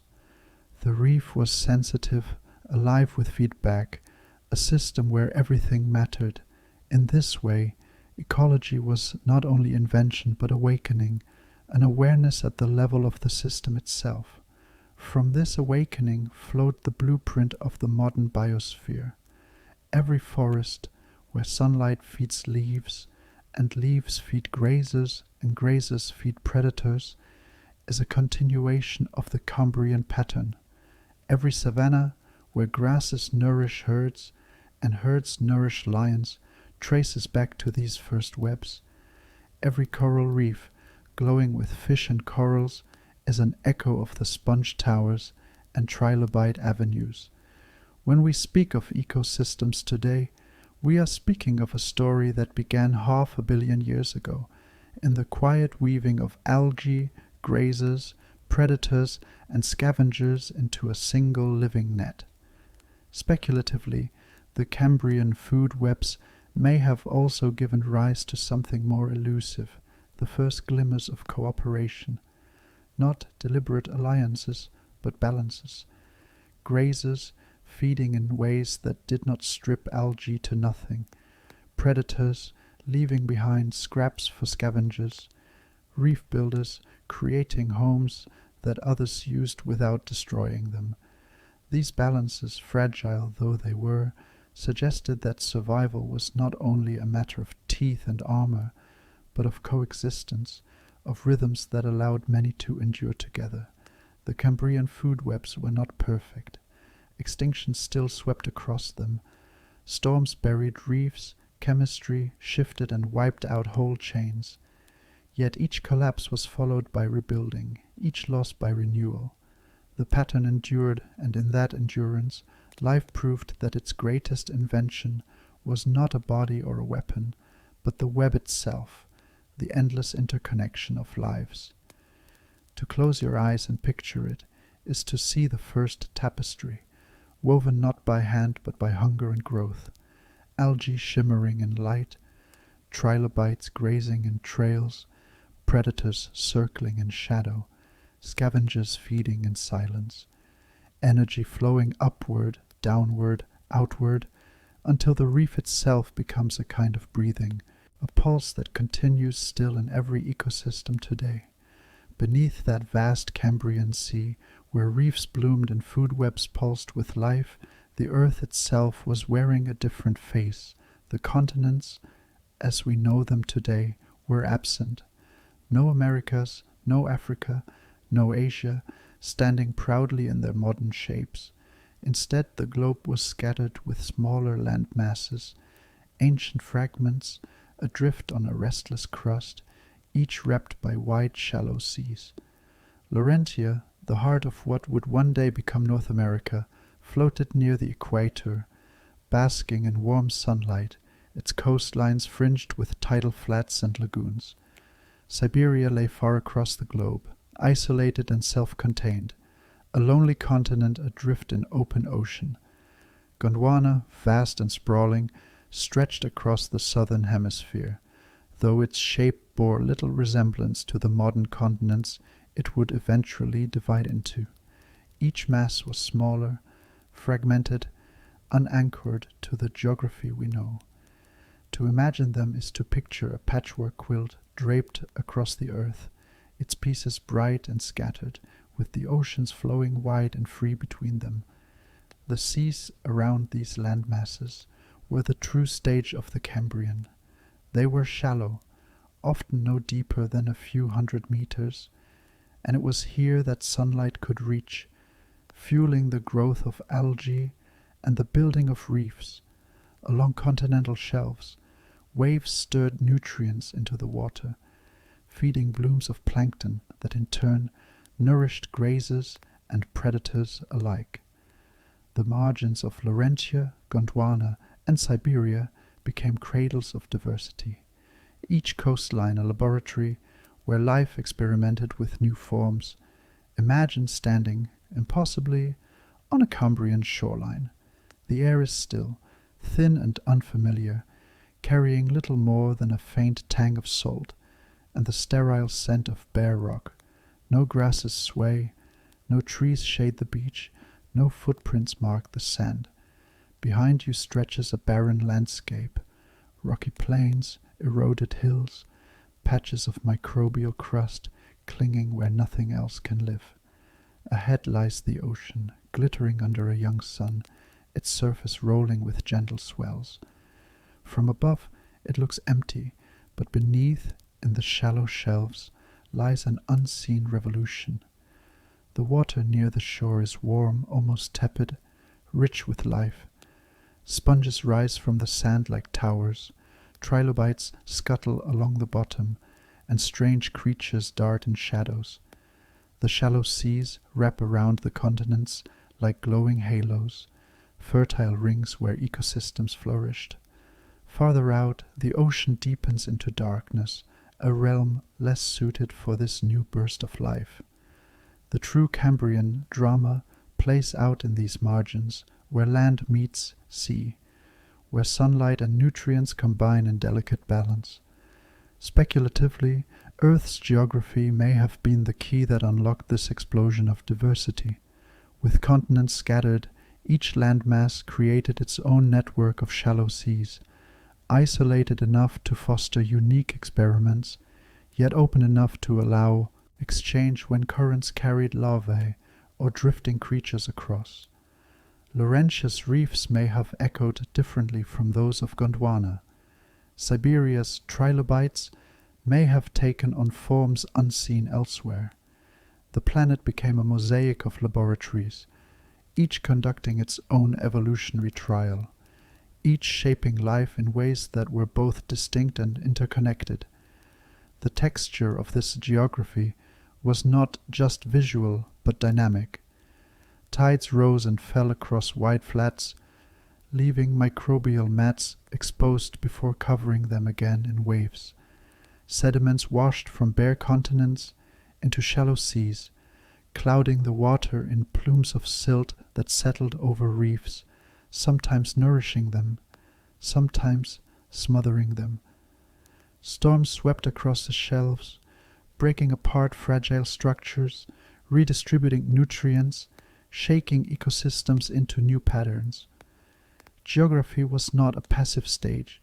It was an active force, stirring and testing, shaping the very conditions in which life experimented. Imagine looking down from above, seeing Earth as it was in the Cambrian. Instead of familiar outlines, you would see Laurentia's broad, flat shield, gleaming under equatorial sun, Gondwana's southern expanse stretching vast and pale, Siberia adrift like a solitary island. Between them, endless ocean, blue, green, and restless, dotted with shallow seas glowing like jewels around each landmass. The world would look both empty and full, empty of our familiar forms, full of seas alive with unseen movement. Speculatively, this patchwork geography may explain the suddenness of the Cambrian explosion. Isolation allowed lineages to diverge, to try different forms, to evolve along separate paths. Connection through currents and shifting seas allowed those forms to meet, to clash, to compete, to hybridize ecosystems. Diversity fed on diversity, as creatures from one margin encountered strangers from another. Predator-prey, dynamics intensified, niches multiplied. The quilt of continents became not only a map of land, but a generator of possibility. The sensory details of this world extend even to sound. On land, silence dominated, no rustle of leaves, no buzz of insects, only the whisper of wind across stone. But in the shallow seas, life stirred a quiet music, the rasp of trilobite legs across sand, the faint rush of water through sponge walls, the soft collapse of burrows as worms wriggled deeper, the snapping of currents against skeletal reefs.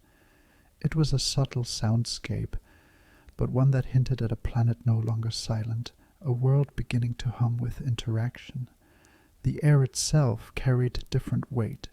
With little vegetation, oxygen was not abundant on land, though the seas pulsed with it in shallow zones. Breathing this atmosphere would feel thin, lacking the richness we take for granted today. Yet this very chemistry may have driven the Cambrian Revolution, with oxygen rising in oceans to levels that supported movement, predation, and the growth of skeletons. The continents and seas, their arrangement and currents, influenced how this oxygen spread, where it accumulated, where life could surge forward and where it could not. Speculatively, one might think of Earth at this time as a vast stage of experiments, set not only by biology but by geology. The movement of continents created new shelves. The opening and closing of seas reshaped currents. The tilt of the planet, the warmth of the equator, the depth of water, all these factors dictated which experiments flourished and which faltered. The Cambrian explosion was not just life's story. It was Earth's story, a dialogue between stone and sea, between shifting crust and restless water.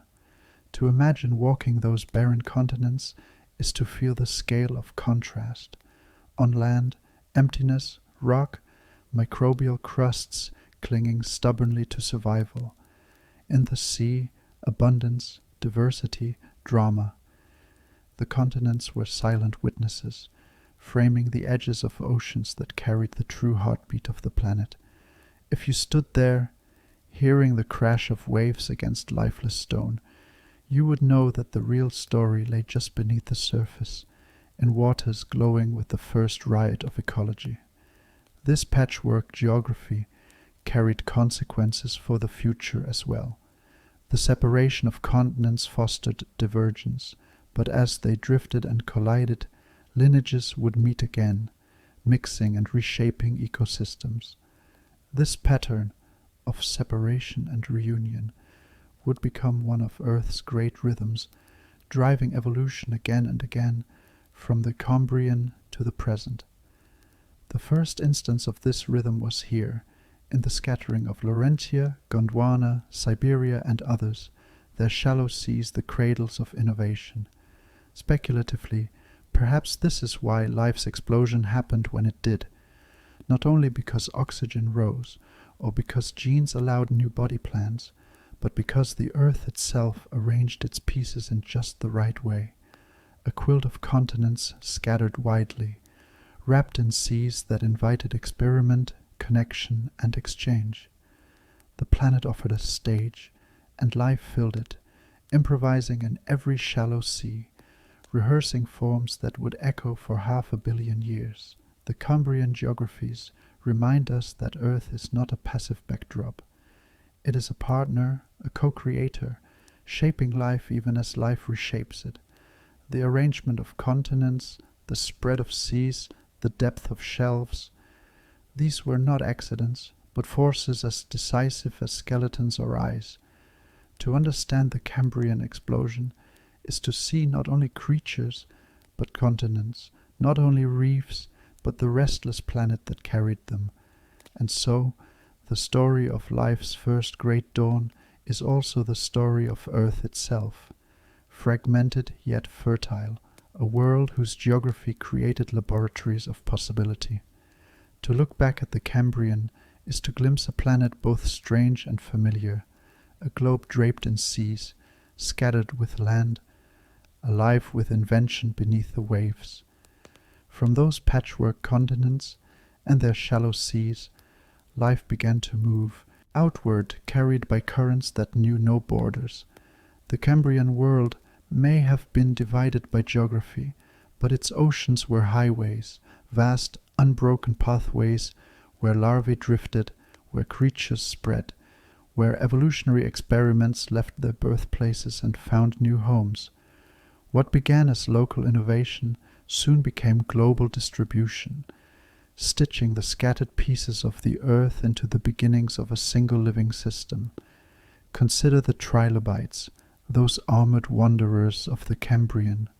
Their fossils are found today on nearly every continent, remnants of creatures that scuttled across Laurentia's shallow margins, grazed along Gondwana's shelves, and prowled the edges of Siberia's isolated seas.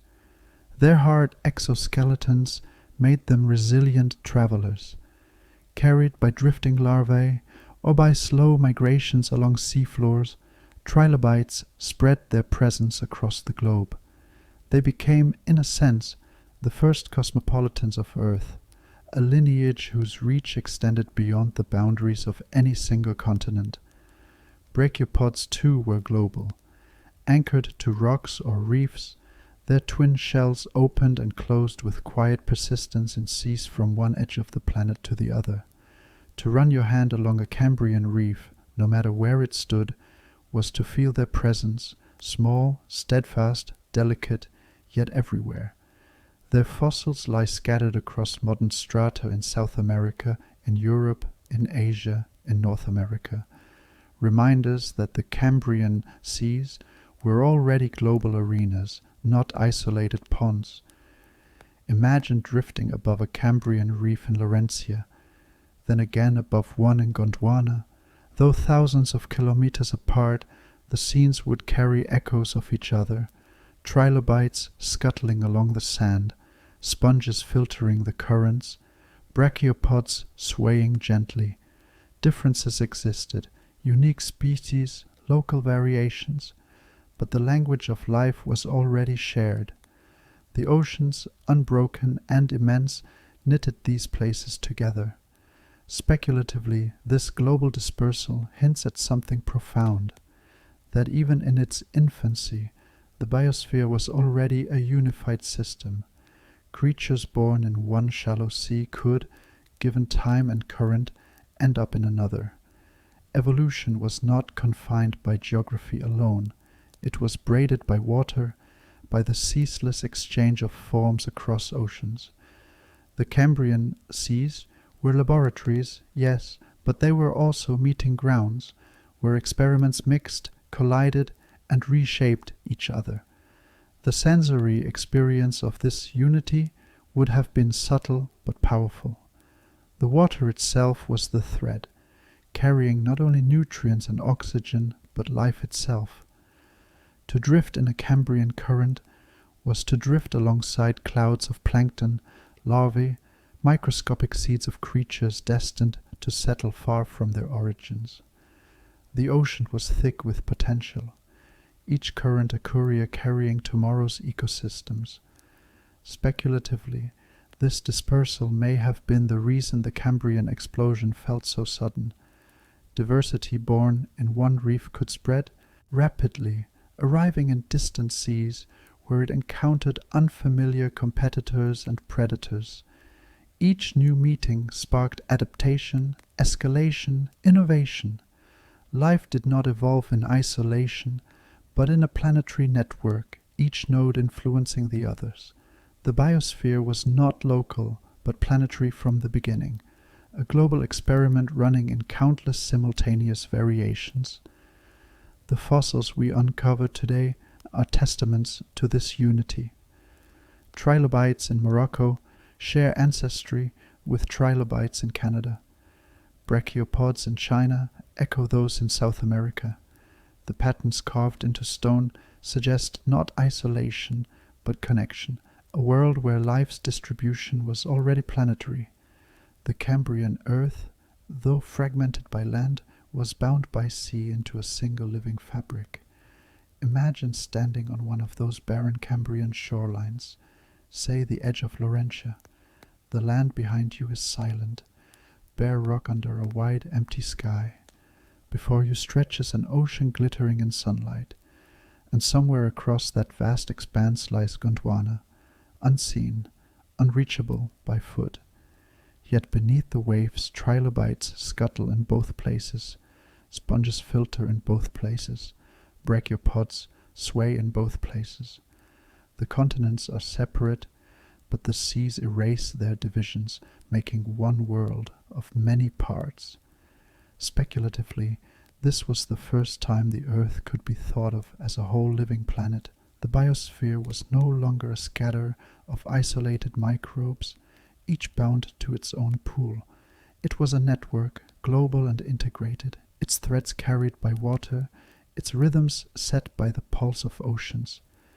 Every shallow sea was a chapter, but together they formed a single story, written across the entire globe. The texture of this global biosphere was one of balance and spread. When a lineage thrived in one place, it often spread to others, carried invisibly across waves.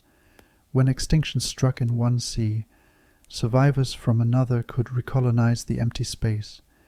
This exchange created resilience. Life was not fragile, confined to a corner of the planet.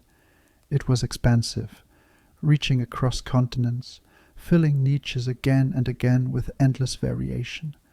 Speculatively, this may have been the greatest lesson of the Cambrian, that survival lies not only in adaptation, but in dispersal, in connection, and the ability to move and mix across the globe. The oceans were not just cradles of life. They were corridors, highways, bridges, binding together a planet still learning how to live. And as life spread, the earth itself began to feel smaller, more connected. The creatures of Laurentia were not strangers to those of Gondwana. The trilobites of Siberia echoed those of Europe. The biosphere, in its infancy, was already globalized, and from that globalization, complexity grew, as every meeting of strangers created new dynamics, new pressures, new possibilities. Speculatively, perhaps we can imagine the Cambrian as the first time the planet itself dreamed as one. Its continents were scattered, its skies barren, but its seas carried unity. To drift through them was to be part of a single living fabric, stretched wide but seamless, where the pulse of life could be felt from one shore to another. The Cambrian explosion was not only an explosion of forms, but an explosion of connection, the knitting together of Earth into a global system that has endured ever since. Beneath the visible riot of trilobites, sponges, and predators, a quieter force shaped the Cambrian seas, invisible, silent, yet decisive. Chemistry. It was not only the forms of creatures that determined this explosion of life, but the air dissolved in water, the metals drifting in solution, the unseen balance of molecules that made survival and innovation possible. If the continents and oceans were the stage, chemistry was the lighting, the atmosphere, the unseen condition that determined whether the play could unfold at all. At the heart of this invisible revolution was oxygen. For billions of years, Earth's oceans had been poor in it, smothered under layers of chemistry that stifled larger bodies. Microbes and algae thrived in those early seas, but their world was one of limitation, simple forms constrained by the lack of fuel. Oxygen is energy, a currency that powers movement, muscle, nerve. Without it, complexity remains a dream. But during the late Precambrian and into the Cambrian, levels of oxygen rose, slowly at first, then in surges, until at last the oceans held enough to sustain larger, more active creatures. Imagine drifting in a Cambrian current, taking in a breath of that water. Invisible to the eye, molecules of oxygen swirl around you, carried into gills, absorbed into blood. The difference between stillness and motion is hidden here, in this unseen gas. With more oxygen, trilobites could scuttle for longer. Predators could chase, worms could burrow deeper, muscles could contract again and again, nerves could fire rapidly, eyes could see and respond in split moments. Oxygen turned possibility into action. Speculatively, perhaps this was the true spark of the Cambrian explosion. Life already held the tools, the genes for building bodies, the potential for skeletons, the capacity for senses. But without oxygen, these tools were useless, like a machine without fuel. As oxygen spread through the seas, it was as though a match had been struck, igniting a fire that swept through ecosystems. Suddenly bodies could grow larger, predators could sustain long hunts, prey could develop new defenses. The arms race of the Cambrian was powered not just by form, but by breath. Yet oxygen was not alone in its influence. The chemistry of the oceans was complex, shaped by trace metals, iron, molybdenum, copper, zinc, elements that, in tiny amounts, enabled new metabolic pathways, enzymes that processed energy, proteins that built skeletons, pigments that caught light. All of these depended on the availability of metals dissolved in seawater. Imagine the ocean not just as blue water, but as a vast soup of invisible ingredients, each trace element unlocking new possibilities in the machinery of life. Speculatively, chemistry was destiny. A reef might rise or collapse depending on the balance of nutrients in its waters. A predator's vision might depend on the availability of minerals to shape the molecules in its eyes. Entire ecosystems may have flickered into being because a current carried the right blend of metals into a shallow sea. The Cambrian explosion was not only a biological event, it was a chemical one, an unfolding determined by the hidden alchemy of the ocean itself.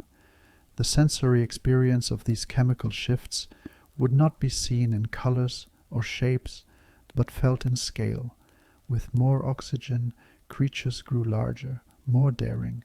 Where once soft-bodied forms drifted like whispers, now armored trilobites clattered across the sand, their bodies bristling with spines. Predators swam powerfully, their movements swift and decisive. Burrowers dug deeper, reshaping sediments with restless energy. The entire seafloor seemed to move faster, more intensely, as though the world itself had taken a deeper breath.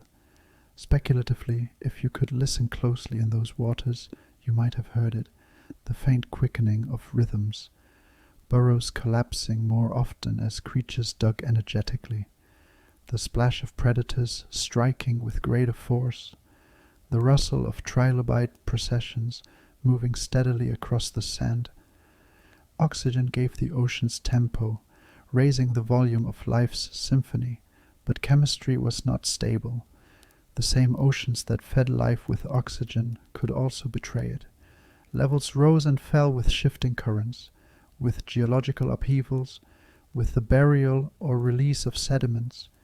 At times, oxygen may have vanished suddenly from certain regions, suffocating ecosystems, forcing creatures to migrate or perish. Trace metals, too, could be scarce in one sea and abundant in another, shaping which lineages thrived and which faltered. The Cambrian world was not uniform. It was patchy, unpredictable, a mosaic of chemical fortunes. Speculatively, this variability may have fueled innovation. In one shallow sea, oxygen surged, allowing predators to dominate. In another, scarcity forced creatures to adapt in other ways, conserving energy, inventing new metabolisms. Diversity blossomed not despite these fluctuations, but because of them. The patchwork of chemistry across the globe mirrored the patchwork of continents, creating endless combinations of conditions for evolution to explore. Imagine, again, drifting in those seas. To your senses, the water is the same everywhere, blue, clear, salty.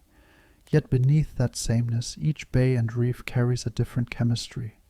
In one, creatures flourish, growing large and armored. In another, they remain small and soft, fragile but persistent.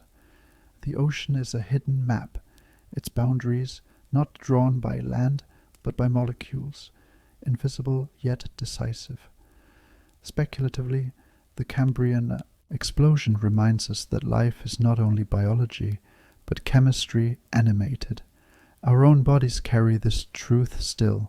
The oxygen we breathe, the trace metals in our blood, the balance of salts in our cells, all echo the conditions of those ancient seas.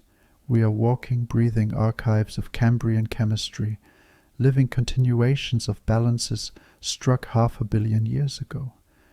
The role of chemistry in the Cambrian is a reminder of fragility too. Life's explosion was possible only because the oceans held the right ingredients in the right proportions. A little less oxygen, and predators may never have risen.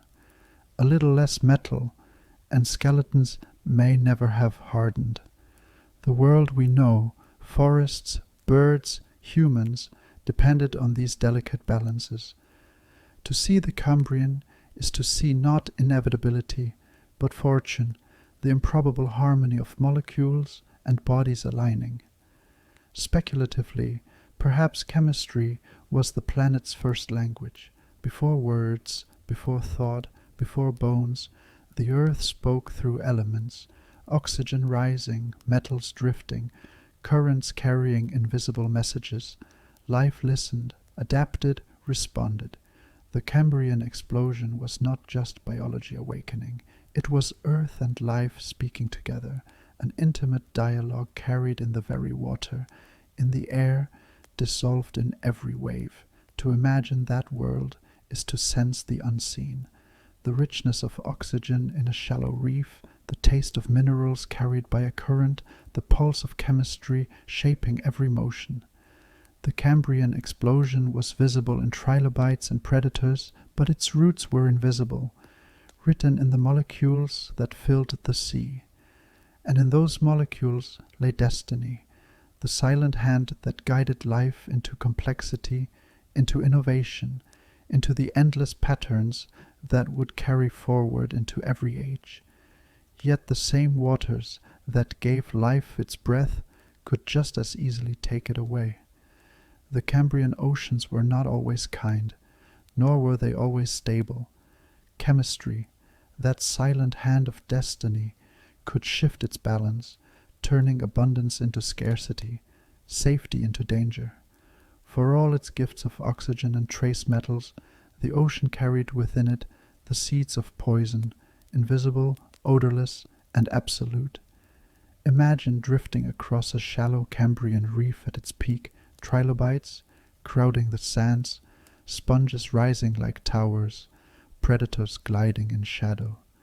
The water sparkles in shafts of sunlight, its clarity filled with drifting plankton, and then, without warning, the balance falters. A shift in currents, a burial of organic matter, a sudden change in temperature. Oxygen begins to thin. Slowly at first, then rapidly, the water grows still, stagnant. Creatures struggle, gills flare desperately, movements slow. What was once a vibrant ecosystem begins to quiet, the sound of rasping legs and burrowing bodies fading into silence. Such events, oxygen crashes, what we call anoxic events, may have swept through Cambrian seas in waves. To life they must have felt like the ocean, itself turning hostile, as though breath had been withdrawn from the very water. In some regions, hydrogen sulfide, a toxic gas produced by microbes in oxygen-poor sediments, may have bubbled upward, turning once lively waters into invisible death zones. To us, hydrogen sulfide has the acrid sting of rotten eggs, but to those Cambrian creatures it would have been more than unpleasant. It would have been lethal. Speculatively, entire communities may have vanished in days or weeks, their skeletons and shells left behind as sudden graveyards. Strange forms, perhaps abundant in one reef, may have flickered out in an instant, their lineages erased before they could spread across the globe. Fossils give us only fragments, glimpses of what endured, but they whisper of deeper mysteries. Body plans that rose and fell so quickly they left only shadows, erased not by predators or competition, but by the chemistry of the sea itself. The sensory experience of such die-offs would have been haunting. The water, once clear, may have grown murky with decaying matter. The stillness of the reef, once a hum of motion, would have been replaced by silence, broken only by the occasional collapse of sponge towers or the drifting of lifeless trilobite shells. The smell, if one could stand above such waters, would have carried a sharpness, sulphur rising from the sea in faint acrid wisps. The ocean, instead of nourishing life, would have exhaled poison. Speculatively, perhaps this instability was part of the Cambrian's engine. Where chemistry killed, new opportunities followed. Ecosystems collapsed, but survivors recolonized the empty space, experimenting anew. Creatures that could tolerate low oxygen or burrow deep into sediment to escape toxins may have gained advantages. The very volatility of the oceans forced resilience, innovation, adaptation. It was a harsh rhythm, but one that fueled diversity. In this way, chemistry was both creator and destroyer. Its generosity allowed eyes to see, shells to harden, predators to hunt. Its cruelty silenced reefs, erased lineages, pruned the tree of life before it could grow too dense. The Cambrian explosion, so often imagined as a ceaseless rise of diversity, was punctuated by loss, by sudden vanishings hidden in the deep time of stone. Imagine again the barren Cambrian shore. Waves lap quietly against bare rock, the beach empty of plants or animals. To the casual eye, nothing has changed, but beneath the surface, silence reigns. Where once trilobites grazed, their shells now lie still. Where predators once glided, only drifting carcasses remain. Yet even here, in the quiet aftermath, seeds of renewal linger. microbes persist, algae bloom again, worms dig into sediments, stirring oxygen back into the seafloor. Slowly, quietly, life returns. The ocean remembers how to breathe. Speculatively, one might think of these chemical die-offs as the planet's first rehearsals of extinction, a grim foreshadowing of events that would echo again and again through Earth's history. Later ages would see the Devonian die-offs, the Permian extinction, the Cretaceous event that ended the reign of the dinosaurs. But here, in the Cambrian, the stage was set. Chemistry revealed its power not only to guide evolution, but to end it, suddenly and without warning. The fossils we find today may hide stories of these vanishings, a species appearing in one layer, then absent in the next, a reef dense with life, followed by barren stone.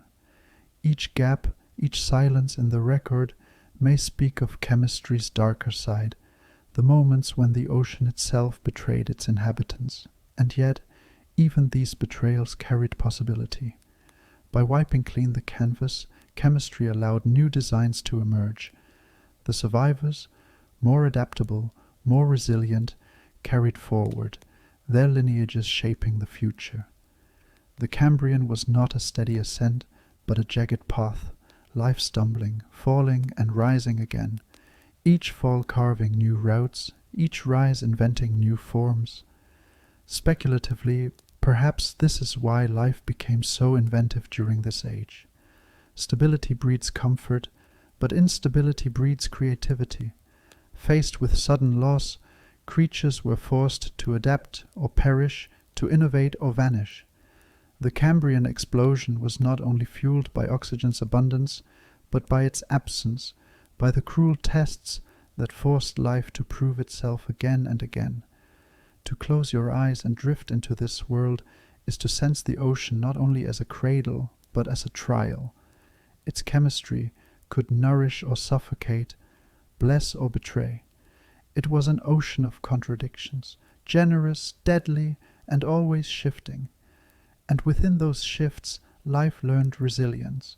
The creatures that endured were not just strong, but adaptable, carrying forward the lesson that survival is not certainty, but adjustment to change. The Cambrian seas, with all their brilliance and loss, remind us that life is fragile, balanced always on invisible edges, and yet, from that fragility comes strength, from that volatility comes creativity. Chemistry wrote not just the tragedies of the Cambrian, but its triumphs, shaping a world that was both unstable and unstoppable, a world where every extinction was also a beginning. The Cambrian world is long gone, its reefs crumbled to dust, its seas vanished into layers of stone, and yet in rare places the veil of time has lifted, offering us windows into that half-billion-year-old ocean. These are not ordinary fossils, the shells and bones we find scattered in abundance. These are treasures of preservation, where soft bodies, delicate eyes, fragile appendages, feathery gills, were captured in exquisite detail. They are like pressed flowers in the pages of the Earth's memory, frozen moments that let us peer directly into a world otherwise lost. Two of the most extraordinary of these windows are the Burgess Shale in the mountains of Canada and the Changjiang deposits in China. To hold a fossil from these places is to cradle a ghost, a creature that has not lived for 500 million years, yet appears before us as though it had only just swum away. Imagine walking high in the Canadian Rockies, where jagged peaks rise against a thin blue sky. It seems impossible that these mountains, now cold and barren, once lay beneath warm tropical seas. Yet here in layers of black shale lie the imprints of creatures stranger than dreams. The Burgess Shale is a time capsule, formed when underwater mudslides buried entire communities in an instant. The sudden burial sealed them from decay, preserving not just their shells, but their soft tissues, their eyes, even the impressions of their guts. To open a slab of Burgess shale is to be met with silhouettes of the impossible. Opabinia, with 5 eyes and a trunk-like proboscis curling outward. Hallucigenia, spines bristling like thorns, legs marching along its underside in improbable symmetry. Anomalocaris, its grasping arms outstretched, its circular mouth ringed with jagged plates. Even the tiniest, the soft-bodied worms and delicate filter feeders are there, forms that would otherwise have vanished without a trace. Speculatively, it feels as though the Burgess shale was not simply a deposit of stone, but a library. Each slab a page, each imprint a word in a language of forms long forgotten. We, the latecomers, turn the pages slowly, piecing together a story written not for us, yet waiting for us all the same. Across the world, in China's Yunnan province, the Chengjiang deposits tell a parallel tale. Older than the Burgess shale, they reveal another Cambrian sea, filled with creatures both familiar and alien. Here we see the ancestors of Chordates, our own lineage, delicate, soft-bodied, preserved with such clarity that we can trace the faint line of their notochords. Here too are sponges, worms, trilobites, and predators, captured in moments of stillness by sudden burial.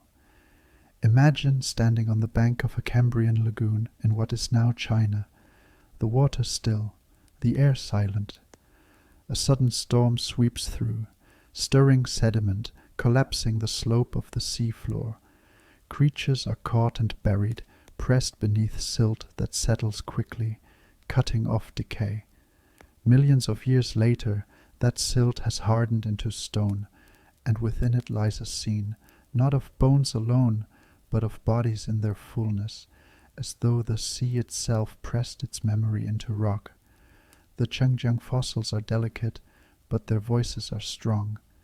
They show us that the Cambrian was not simply a riot of strangeness, but also the beginning of us. Tiny creatures with faint backbones, fragile as whispers, swam in those waters. They were not yet fish, not yet vertebrates, but they were the first steps on a path that would lead, in time, to all creatures with spines, to reptiles, to birds, to mammals, to humans. To see them preserved is to glimpse our own beginnings, a reminder that we too are part of this ancient story. Speculatively, one might say that the Burgess shale and Chengjiang are not just fossil beds, they are time machines. They allow us to look not at the abstract idea of the Cambrian, but at its reality, its creatures, its textures, its inhabitants as they truly were. Without them, much of the Cambrian would be silent, known only by shells and fragments. With them the silence breaks, and we see eyes staring back, limbs frozen mid-motion, bodies caught in the moment of life. The sensory experience of these fossils is strange. To hold one is to feel both weight and weightlessness. The rock is heavy in the hand, yet the image it carries is impossibly delicate. The faint outline of a worm's soft body, the ghost of an eye that once saw sunlight ripple through seawater. The texture of the shale is rough, but the impression it holds is smooth, a contradiction that mirrors the Cambrian itself, a world of strength and fragility, of permanence and disappearance. Speculatively, perhaps these windows survived not by chance but by necessity. Without them, we might never have known the full scope of the Cambrian explosion. We might have imagined trilobites and shells, but the soft-bodied marvels, Opabinia, Hallucigenia, the earliest chordates, would have remained invisible. Evolution's story would have been incomplete, a half-told tale. The earth, in its generosity, preserved these windows so that in time we could learn what truly happened in those ancient seas. And yet, even with these fossils, mysteries remain. For every creature we see preserved, how many more vanished without leaving a trace? For every lineage captured, How many flickered in and out of existence unseen? The Burgess Shale and Changjiang give us glimpses, but they also remind us of the vastness of what we do not know. The countless forms that lived and died in silence, their stories lost to time. Speculatively, perhaps the Cambrian is less a single explosion than a great fireworks display, most of its sparks unseen, most of its flashes vanishing before they reached our eyes. What we hold in these fossils are only a few embers, scattered but brilliant, enough to suggest the magnitude of the whole. To walk through a museum and gaze upon these fossils is to feel something almost reverent. They are not simply specimens, they are messages carried across 500 million years, written in stone but alive in imagination. Each one is an invitation to see, to wonder, to remember that life's story is longer and stranger than we can easily grasp. Speculatively, when we press our own stories into record, books, art, data, memory, perhaps we are echoing this same instinct, to preserve, to carry forward, to leave traces that may outlast us. The Cambrian fossils are the Earth's own memory, its record of a dawn that could not be allowed to vanish completely. They whisper across time, we were here, we lived, we dreamed in forms you cannot imagine, and so through the Burgess Shale and Changjiang, the Cambrian is not gone. It lingers, fossilized, but alive in story, in science, in imagination. These windows remind us that the world we walk upon is layered with histories, that beneath our feet lie seas that once shimmered with life unlike any today. They remind us that the earth remembers even when we forget. Yet even with these extraordinary windows, the Cambrian remains a puzzle. For every creature captured in shale, there are thousands we will never see. Most of life's experiments left no trace.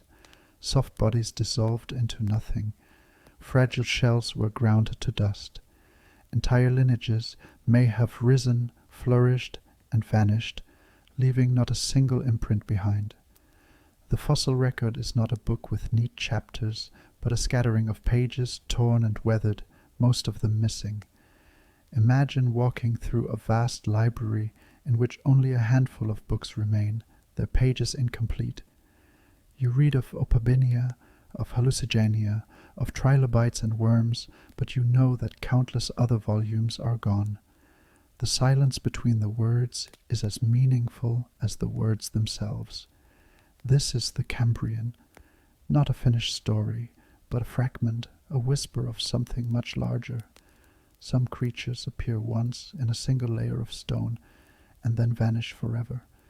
Were they fleeting experiments, populations too small to endure, or were they common in their time, their fossils simply lost to erosion and burial?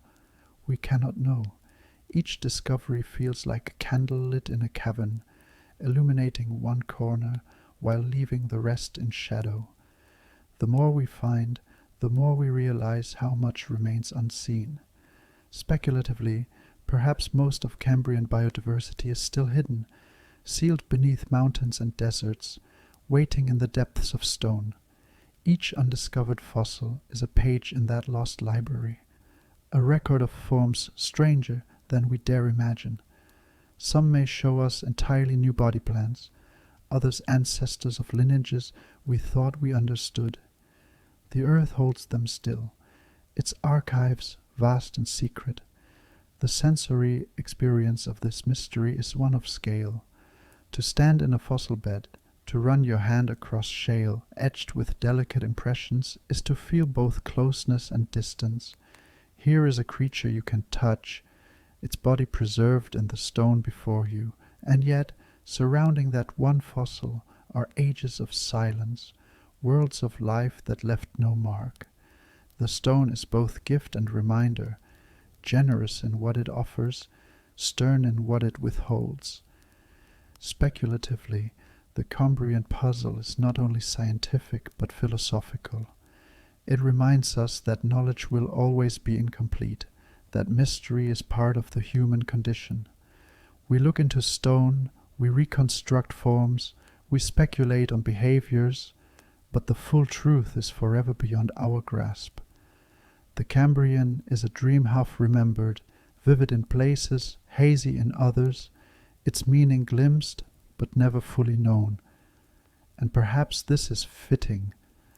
The Cambrian explosion was life's first great experiment, and experiments are by nature uncertain. Some results endure, others vanish, most remain unrecorded. To search for its fossils is to walk through the corridors of possibility, aware that what we see is not the whole, but enough to suggest the wonder of the rest. Speculatively, if we could peel back the earth, lift away stone, and reveal every creature that lived in those seas, the sight might overwhelm us. Forests of forms, millions of species, countless prototypes, a riot of imagination so vast we could scarcely comprehend it. What we see now, the trilobites, the predators, the oddities, are but fragments of a great chorus, hints of a song that once filled the world. The puzzle of the Cambrian explosion, then, is not a problem to be solved, but an invitation to wonder. Each fossil is a keyhole, each discovery a glimpse. The rest remains hidden, waiting in silence, a library of forgotten experiments written deep in the earth. And perhaps it is enough to know that such a library exists, vast, unseen, and endlessly mysterious. From the quiet mystery of that hidden library, the story of the Cambrian turns to something more visceral: conflict. For while this was an age of invention and possibility, it was also the dawn of struggle, the first time creatures learned that survival was not only about feeding and growing, but about defending, escaping, and pursuing. It was here that fear entered the oceans, and with it, the first arms race of nature. Imagine the sea floor before this shift, soft-bodied creatures grazing in silence, microbial mats spread across the sand, the ocean a place of drifting stillness. Then picture the moment a predator's shadow passed overhead, its limbs reaching down, its mouth closing on a helpless grazer. In that instant, the rules changed. No longer was existence a simple matter of drifting and consuming. Now it was a matter of speed, of armor, of wit. The prey had to adapt or perish. The predator, in turn, had to sharpen its tools, for prey that once yielded easily now fought back or fled. This was the Red Queen dynamic, the endless race in which both predator and prey must run simply to survive. Trilobites grew harder shells, their segmented bodies bristling with spines. Some rolled themselves into tight spheres, transforming vulnerability into defense. Worms dug deeper burrows, vanishing beneath the sediment at the first tremor of danger. Grazers learned to scatter in sudden bursts, their movements unpredictable, their survival bound to chance and swiftness. Predators answered in kind. Anomalocaris, with its grasping appendages, refined its hunting techniques, chasing faster, sensing keener. Other arthropods evolved sharper jaws, claws designed not just to grab, but to pierce and crush. Eyes grew more complex, able to track the faintest flicker of movement in dim light. Every adaptation on one side demanded a counter on the other, and the pace of change accelerated. Speculatively, perhaps this was the true heart of the Cambrian explosion, not just the invention of new forms, but the escalation of conflict. Fear drove creativity as much as opportunity did. The ocean became not just a garden of diversity, but an arena of competition, a theater where survival depended on innovation. The sensory landscape of these battles was charged. Imagine being a trilobite grazing in a shallow reef. The texture of algae under your mouth parts is familiar, the water warm against your shell. But then a shadow glides above, and instinct surges. You curl tightly into a ball, your shell plates locking together like armor. You feel the rush of water as something passes close, its limbs scraping at your edges, and then silence. The predator moves on, and you unfurl again, alive but wary. Each meal carries the taste of risk. For predators, too, the chase was shaped by sensation. Compound eyes caught flashes of movement. Legs felt vibrations in the sand. Chemical cues drifted on the current, hinting at prey hidden beneath the surface. The ocean was alive with signals, each one a thread in the web of pursuit and escape. Speculatively, the Cambrian was the birth not just of ecosystems, but of psychology, the first flicker of fear in prey, the first hunger sharpened into strategy in predators. These were not emotions as we know them, but instincts etched into bodies, reflexes honed by danger. To live was to feel tension, to sense risk, to carry the knowledge, however simple, that the world was filled not only with food but with threats. This arms race left lasting legacies. Shells and skeletons became stronger, more intricate. Movement grew faster, more precise.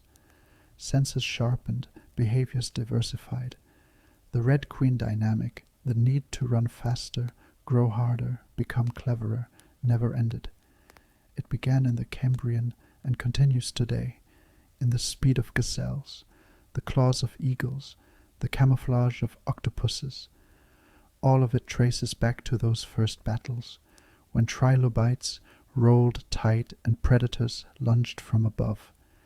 Speculatively, perhaps the Cambrian was not only the dawn of complexity, but the dawn of urgency, the first time the ocean held not only beauty, but danger, the first time life carried within it not just growth, but the weight of survival. In that urgency, the pace of evolution quickened, shaping a world that was no longer passive, but alive with struggle, invention, and the ceaseless rhythm of the chase. Urgency gave birth to something deeper than speed or armor. It gave birth to strategy. For the first time, creatures began to shape not only their bodies, but their behaviors, subtle tactics of deception, concealment, defense, and surprise.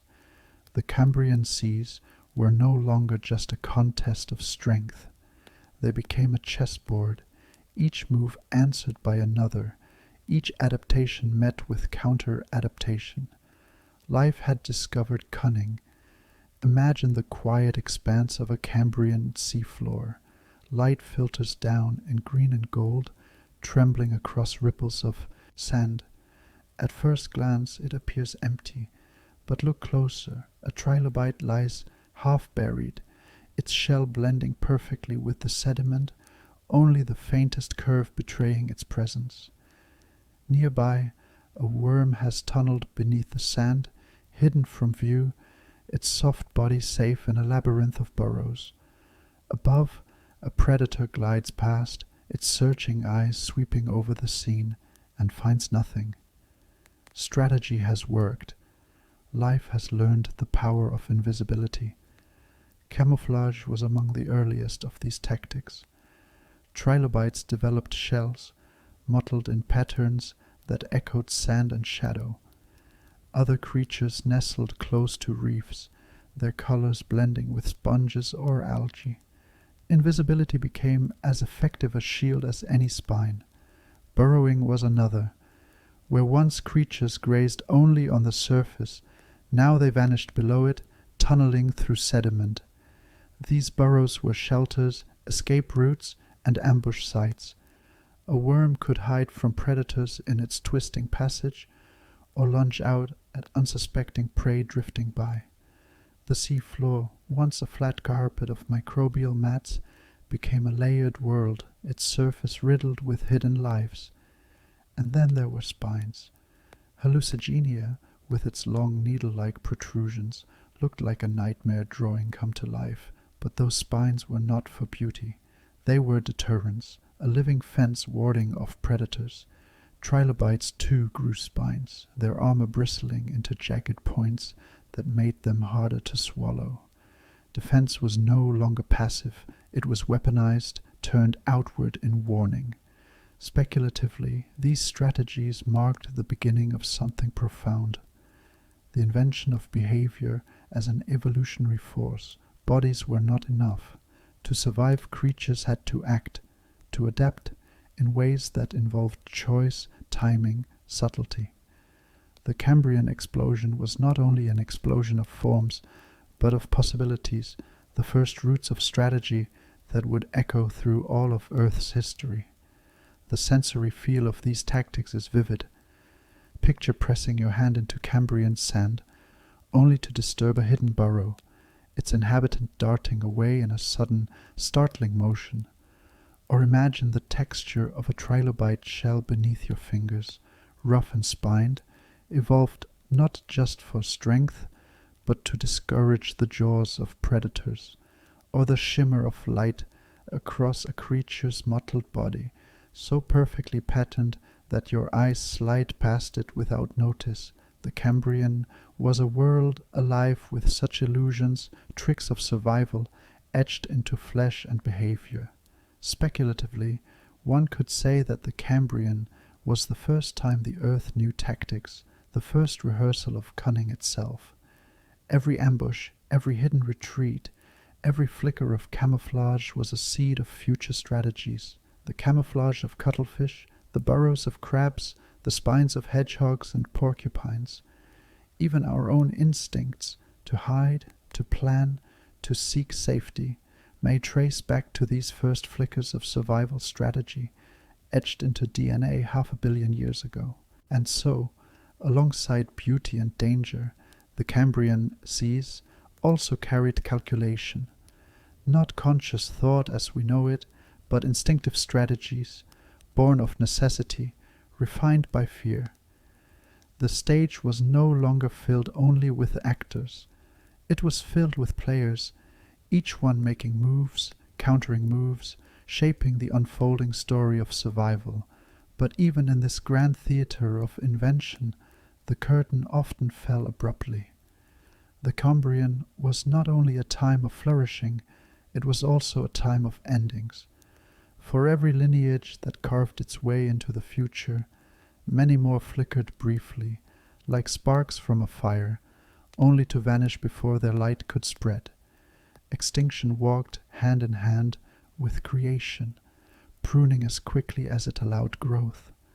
Imagine a reef at the height of its diversity, trilobites scuttling across the sands, worms weaving through burrows, predators gliding above. The water glimmers with life, each niche filled, each surface alive with motion, and then slowly or suddenly something changes. Oxygen dips, currents shift, predators overtake their prey. Creatures that once thrived begin to falter. Their trails in the sand grow fewer, their shells appear less often, their presence fades. Within a span of geological heartbeats, they are gone. Some body plans never extended beyond these brief appearances. Strange forms, preserved in places like the Burgess Shale or Chengjiang, exist in the fossil record like single notes in a vanished song. We see them once and never again. Were they experiments that failed, or were they successful for a time, only to be outcompeted, swept away by the relentless pressures of predation and environment? The stone offers no clear answers. Speculatively, the Cambrian was less a steady explosion than a forge, a place where countless sparks leapt into being, most of them extinguished almost as soon as they appeared. But a few caught flame, glowing brighter, enduring, spreading. From those few survivors came the branches that would shape the future of life. Extinction was not failure, it was refinement, the endless testing of form and function under the harsh rules of survival. The sensory impression of such losses is strange to imagine. Picture walking along a shoreline where once a certain creature left its winding tracks in the microbial mats. Now those tracks are absent. The silence of their absence feels heavy, as though the ocean itself has forgotten a verse in its song. Or picture a reef where one form once crowded every surface, its shells clicking softly as currents flowed. Now those shells are gone, the surface is empty, the texture of the reef forever changed. Speculatively, perhaps extinction was as important as innovation. By clearing space, it allowed new lineages to rise. By erasing fragile experiments, it pushed evolution towards sturdier, more adaptable forms. Without these losses, the story of life might have been cluttered with too many paths, too many prototypes. The pruning of extinction gave shape to the tree of life, guiding its branches toward those with the greatest chance to endure.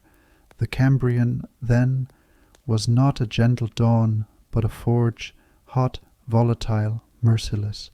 Its brilliance lay not only in what it created, but in what it destroyed. And in that destruction lay the conditions for resilience, for the survival of the forms that would one day crawl onto land, take to the skies, and gaze back upon the ancient seas that forged them. Yet even as extinction swept its hand across the Cambrian seas, some lineages held fast. They weathered the upheavals, endured the trials, and carried their forms into the deep future. These survivors, quiet at first, would become the architects of life as we know it. Out of all the dazzling experiments, it was they who persisted, and persistence proved to be the true mark of success. Arthropods were among the champions of endurance. Trilobites, with their segmented shells and compound eyes, became icons of the age, spreading across oceans and diversifying into countless forms. Though trilobites themselves would vanish long before humans arrived, their broader lineage endured. From them and their kin came crabs that scuttle across tide pools, insects that hum in summer air, and spiders that weave silver threads in moonlight. The clicking of a crab's claws, the glimmer of a dragonfly's wings, all are echoes of the Cambrian seas, living legacies of ancient survivors. Mollusks, too, found their foothold. Some grew coiled shells for protection, spirals etched with the patience of survival. Others remained soft-bodied but agile, learning to move with grace.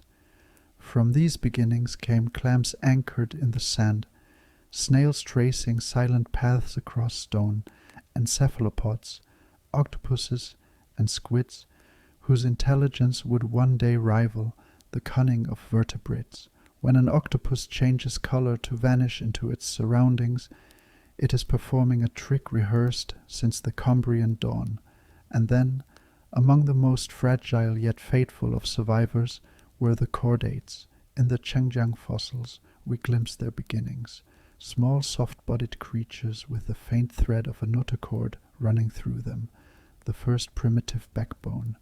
They were modest, vulnerable, easily overlooked. Yet from these unassuming forms would rise fish, amphibians, reptiles, birds, mammals. Every heartbeat you feel, every vertebra in your spine, is a gift from these Cambrian ancestors who endured when so many others did not. Speculatively, perhaps the story of the Cambrian is less about the explosion itself and more about who made it through. For in the long arc of time, it is not the brief brilliance that matters most, but the endurance of lineages that could adapt, shift, and survive. The oddities dazzled, the prototypes amazed, but it was the survivors, steady, resilient, quietly persistent, who carried the thread forward. The sensory world of these survivors was shaped by endurance. Picture a trilobite crawling across sand, its shell clicking faintly, its many eyes scanning for danger. Or imagine a small chordate darting in the water column, feeling the push of currents against its fragile body, carrying within it the blueprint that would one day build spines and skulls. These were not grand creatures, not the stars of their time, but they bore within them futures vast and unimaginable. Speculatively, the Cambrian teaches us that history is written not only by brilliance, but by survival. The crabs on a rocky shore, the fish weaving through coral reefs, the humans building cities, all are chapters in a story first written by Cambrian survivors.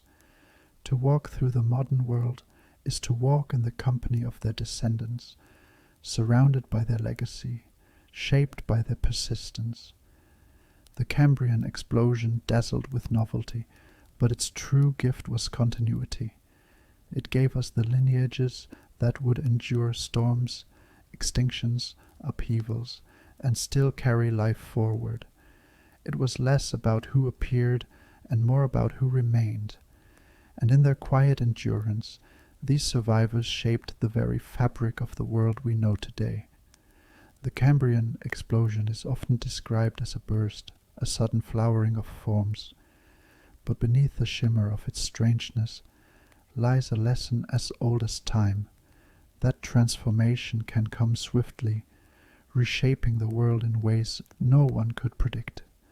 For nearly 3 billion years, Earth's oceans were quiet places, home to single cells, to mats of microbes, to creatures so simple their lives left barely a ripple in the water. And then, in what is geologically the blink of an eye, that stillness gave way to movement, to armor, to eyes, to hunger, to fear, to complexity. It is a reminder that history does not always unfold slowly. Sometimes it leaps, sometimes it breaks from its rhythm and invents something new. And when it does, the change is not subtle. It is vast, irreversible, and world-defining. The Cambrian teaches us that the future is not always an extension of the past. Sometimes it is a departure, a reinvention of the possible. Imagine standing on the edge of a Cambrian shoreline, the air silent, the land barren, the sea alive with glittering movement. Trilobites march in lines across the sand, their shells catching the low light. Strange predators drift like shadows through the shallows, their eyes gleaming. Burrows twist beneath the surface, hiding creatures that you cannot see but can sense, the faint stirring of their lives. This world would be unrecognizable to us, and yet it is the foundation of everything familiar. Complexity began here, and once it began, it never turned back. Speculatively, the greatest lesson of the Cambrian is possibility itself. Life had lingered in simplicity for so long that one might have thought it would never change. But when the right conditions aligned, oxygen in the water, shallow seas, genetic tools, it leapt forward into a symphony of forms. What was once improbable became inevitable. It reminds us that the world can pivot, that revolutions need not be gradual. They can erupt, sudden and overwhelming, altering the path of everything that follows. The sensory lesson of the Cambrian is one of contrast. Close your eyes and imagine silence, the stillness of a world before predators. Then imagine the sudden sound of shells scraping against sand, the rush of water as creatures dart away from hunters, the crack of armor yielding beneath jaws. The ocean shifted from quiet to tumult, from passive to alive. This contrast, this before and after, is the essence of revolution. The knowledge that the present can change so completely, it feels like a different world. Speculatively, perhaps the Cambrian also teaches humility. For all our knowledge, we see only fragments of what occurred. Most of the forms, most of the experiments are lost. Yet the few we glimpse remind us that nature's imagination is far broader than our own. Who could have predicted five-eyed Opabinia or the spiny gate of Hallucigenia? Who could have foreseen that from a fragile notochord would come whales and eagles and people? The Cambrian reminds us that the future is always stranger than we think, always carrying possibilities beyond what we can foresee. The lesson is not confined to the past, it whispers into the present. Just as life once lingered in simplicity before erupting into complexity, so too might our world today be on the edge of changes we cannot yet imagine. Climate, technology, evolution, all are forces that can converge, reshaping the story in ways we cannot predict. The Cambrian tells us, do not mistake quiet for permanence. Even the calmest seas can break open into storms of invention. And so, the Cambrian explosion is not only a chapter in Earth's history, but a parable. It speaks of patience and suddenness, of fragility and resilience, of endings and beginnings. It reminds us that life's story is written not only in slow lines, but in bursts of brilliance. To study it is to feel the pulse of transformation, to sense the hidden power of conditions aligning, and to understand that revolutions are always possible. The Cambrian explosion may feel impossibly distant, a 500 million years removed from our lives, but its legacy is everywhere, woven into the living world around us. Every fish that flickers in a stream, every insect that hums in a summer field, every bird that spreads its wings against the sky, every mammal that walks the earth, all trace their forms back to that sudden dawn of complexity. The body plans, first drafted in Cambrian seas, still shape the creatures of today. When you watch a crab scuttle sideways along a tide pool, you are seeing the continuation of arthropods, whose ancestors first hardened their shells and learned to walk on jointed legs. When you hear the call of a bird echo across twilight, you are hearing a lineage that can be traced back, through reptilian ancestors, through fish, to the fragile notochords of Cambrian chordates. When you feel the grip of your own hand, the bend of your own spine, the rhythm of your own breath, you are feeling echoes that began in waters where no plant had yet rooted on land, where the air was silent and the seas alone held life. Speculatively, perhaps the greatest gift of the Cambrian is continuity. It reminds us that we are not apart from nature, not separate from its story, but direct participants in a lineage that has never been broken. The mirror we look into each morning does not only show a human face, it shows the long inheritance of survival, of adaptation, of invention. Behind the eyes is the faint memory of trilobite vision. In the curve of the spine is the echo of a notochord. In the movements of our hands are the same jointed mechanics, first tested by ancient arthropods. The sensory world around us carries these reminders. The shimmer of a dragonfly's wings, translucent and veined, is a living fossil of Cambrian innovation. The spiral shell of a snail in the garden carries the same architectural genius that first appeared when mollusks learned to defend themselves with hardened homes. The sleek body of a fish darting through water is an evolution of that first simple chordate spine.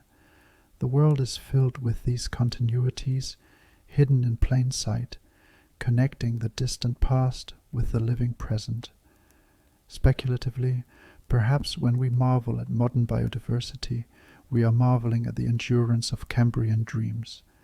The oddities and the failures are gone, but their cousins remain, refined through time, adapted to new worlds, yet carrying the blueprint of that first explosion. It is a legacy not only of survival, but of creativity, life's relentless imagination expressed across ages, and there is a kind of comfort in this. For if the Cambrian explosion teaches us that revolutions can come suddenly, its legacy teaches us that their effects endure. 500 million years later, we still walk within the framework it created. The forests, the reefs, the plains, the skies, all are filled with the descendants of those ancient pioneers. The explosion never truly ended. It simply unfolded into the vastness of time, into every living creature that walks, swims, or flies today. So when you look into a mirror, pause for a moment. See not only your reflection, but the ocean that birthed it. See the trilobites scuttling across the seabed, the chordates darting in shallow waters, the predators gliding above. See the Cambrian seas alive within you. You are their legacy, their survival, their continuation, and in you, as in every creature alive today, the Cambrian explosion is still unfolding. Picture now the Cambrian seas as they were, warm and shallow, sunlight trembling through the water, scattering golden ribbons across the rippled sand. Trilobites crawl slowly over the seafloor, their shells glinting in the light. Strange spiny worms stretch from their burrows, swaying with the current like alien flowers. Above, Anomalocharys glides with effortless grace, its body casting shifting shadows as it hunts. The water is alive with motion, with invention, with possibility. It was here, in these ancient shallows, that the world first stirred into complexity. Here that bodies grew armor and eyes, that creatures learned to chase and hide, that ecosystems blossomed into webs of energy and interaction.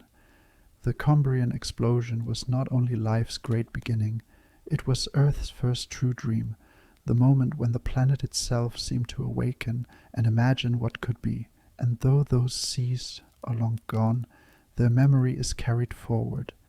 Every bird in the air, every insect on the wind, every mammal crossing the land, every fish in the depths, all are threads woven from that dawn. Even us, sitting beneath the stars, are echoes of that shimmering water. So let your thoughts drift with them now, with trilobites clicking across the sand, with predators gliding silently above, with reefs bustling like cities in the current. Drift with the memory of a time when the earth was young and life was learning to dream. And remember, every creature alive today, including us, owes its existence to that ancient burst of possibility.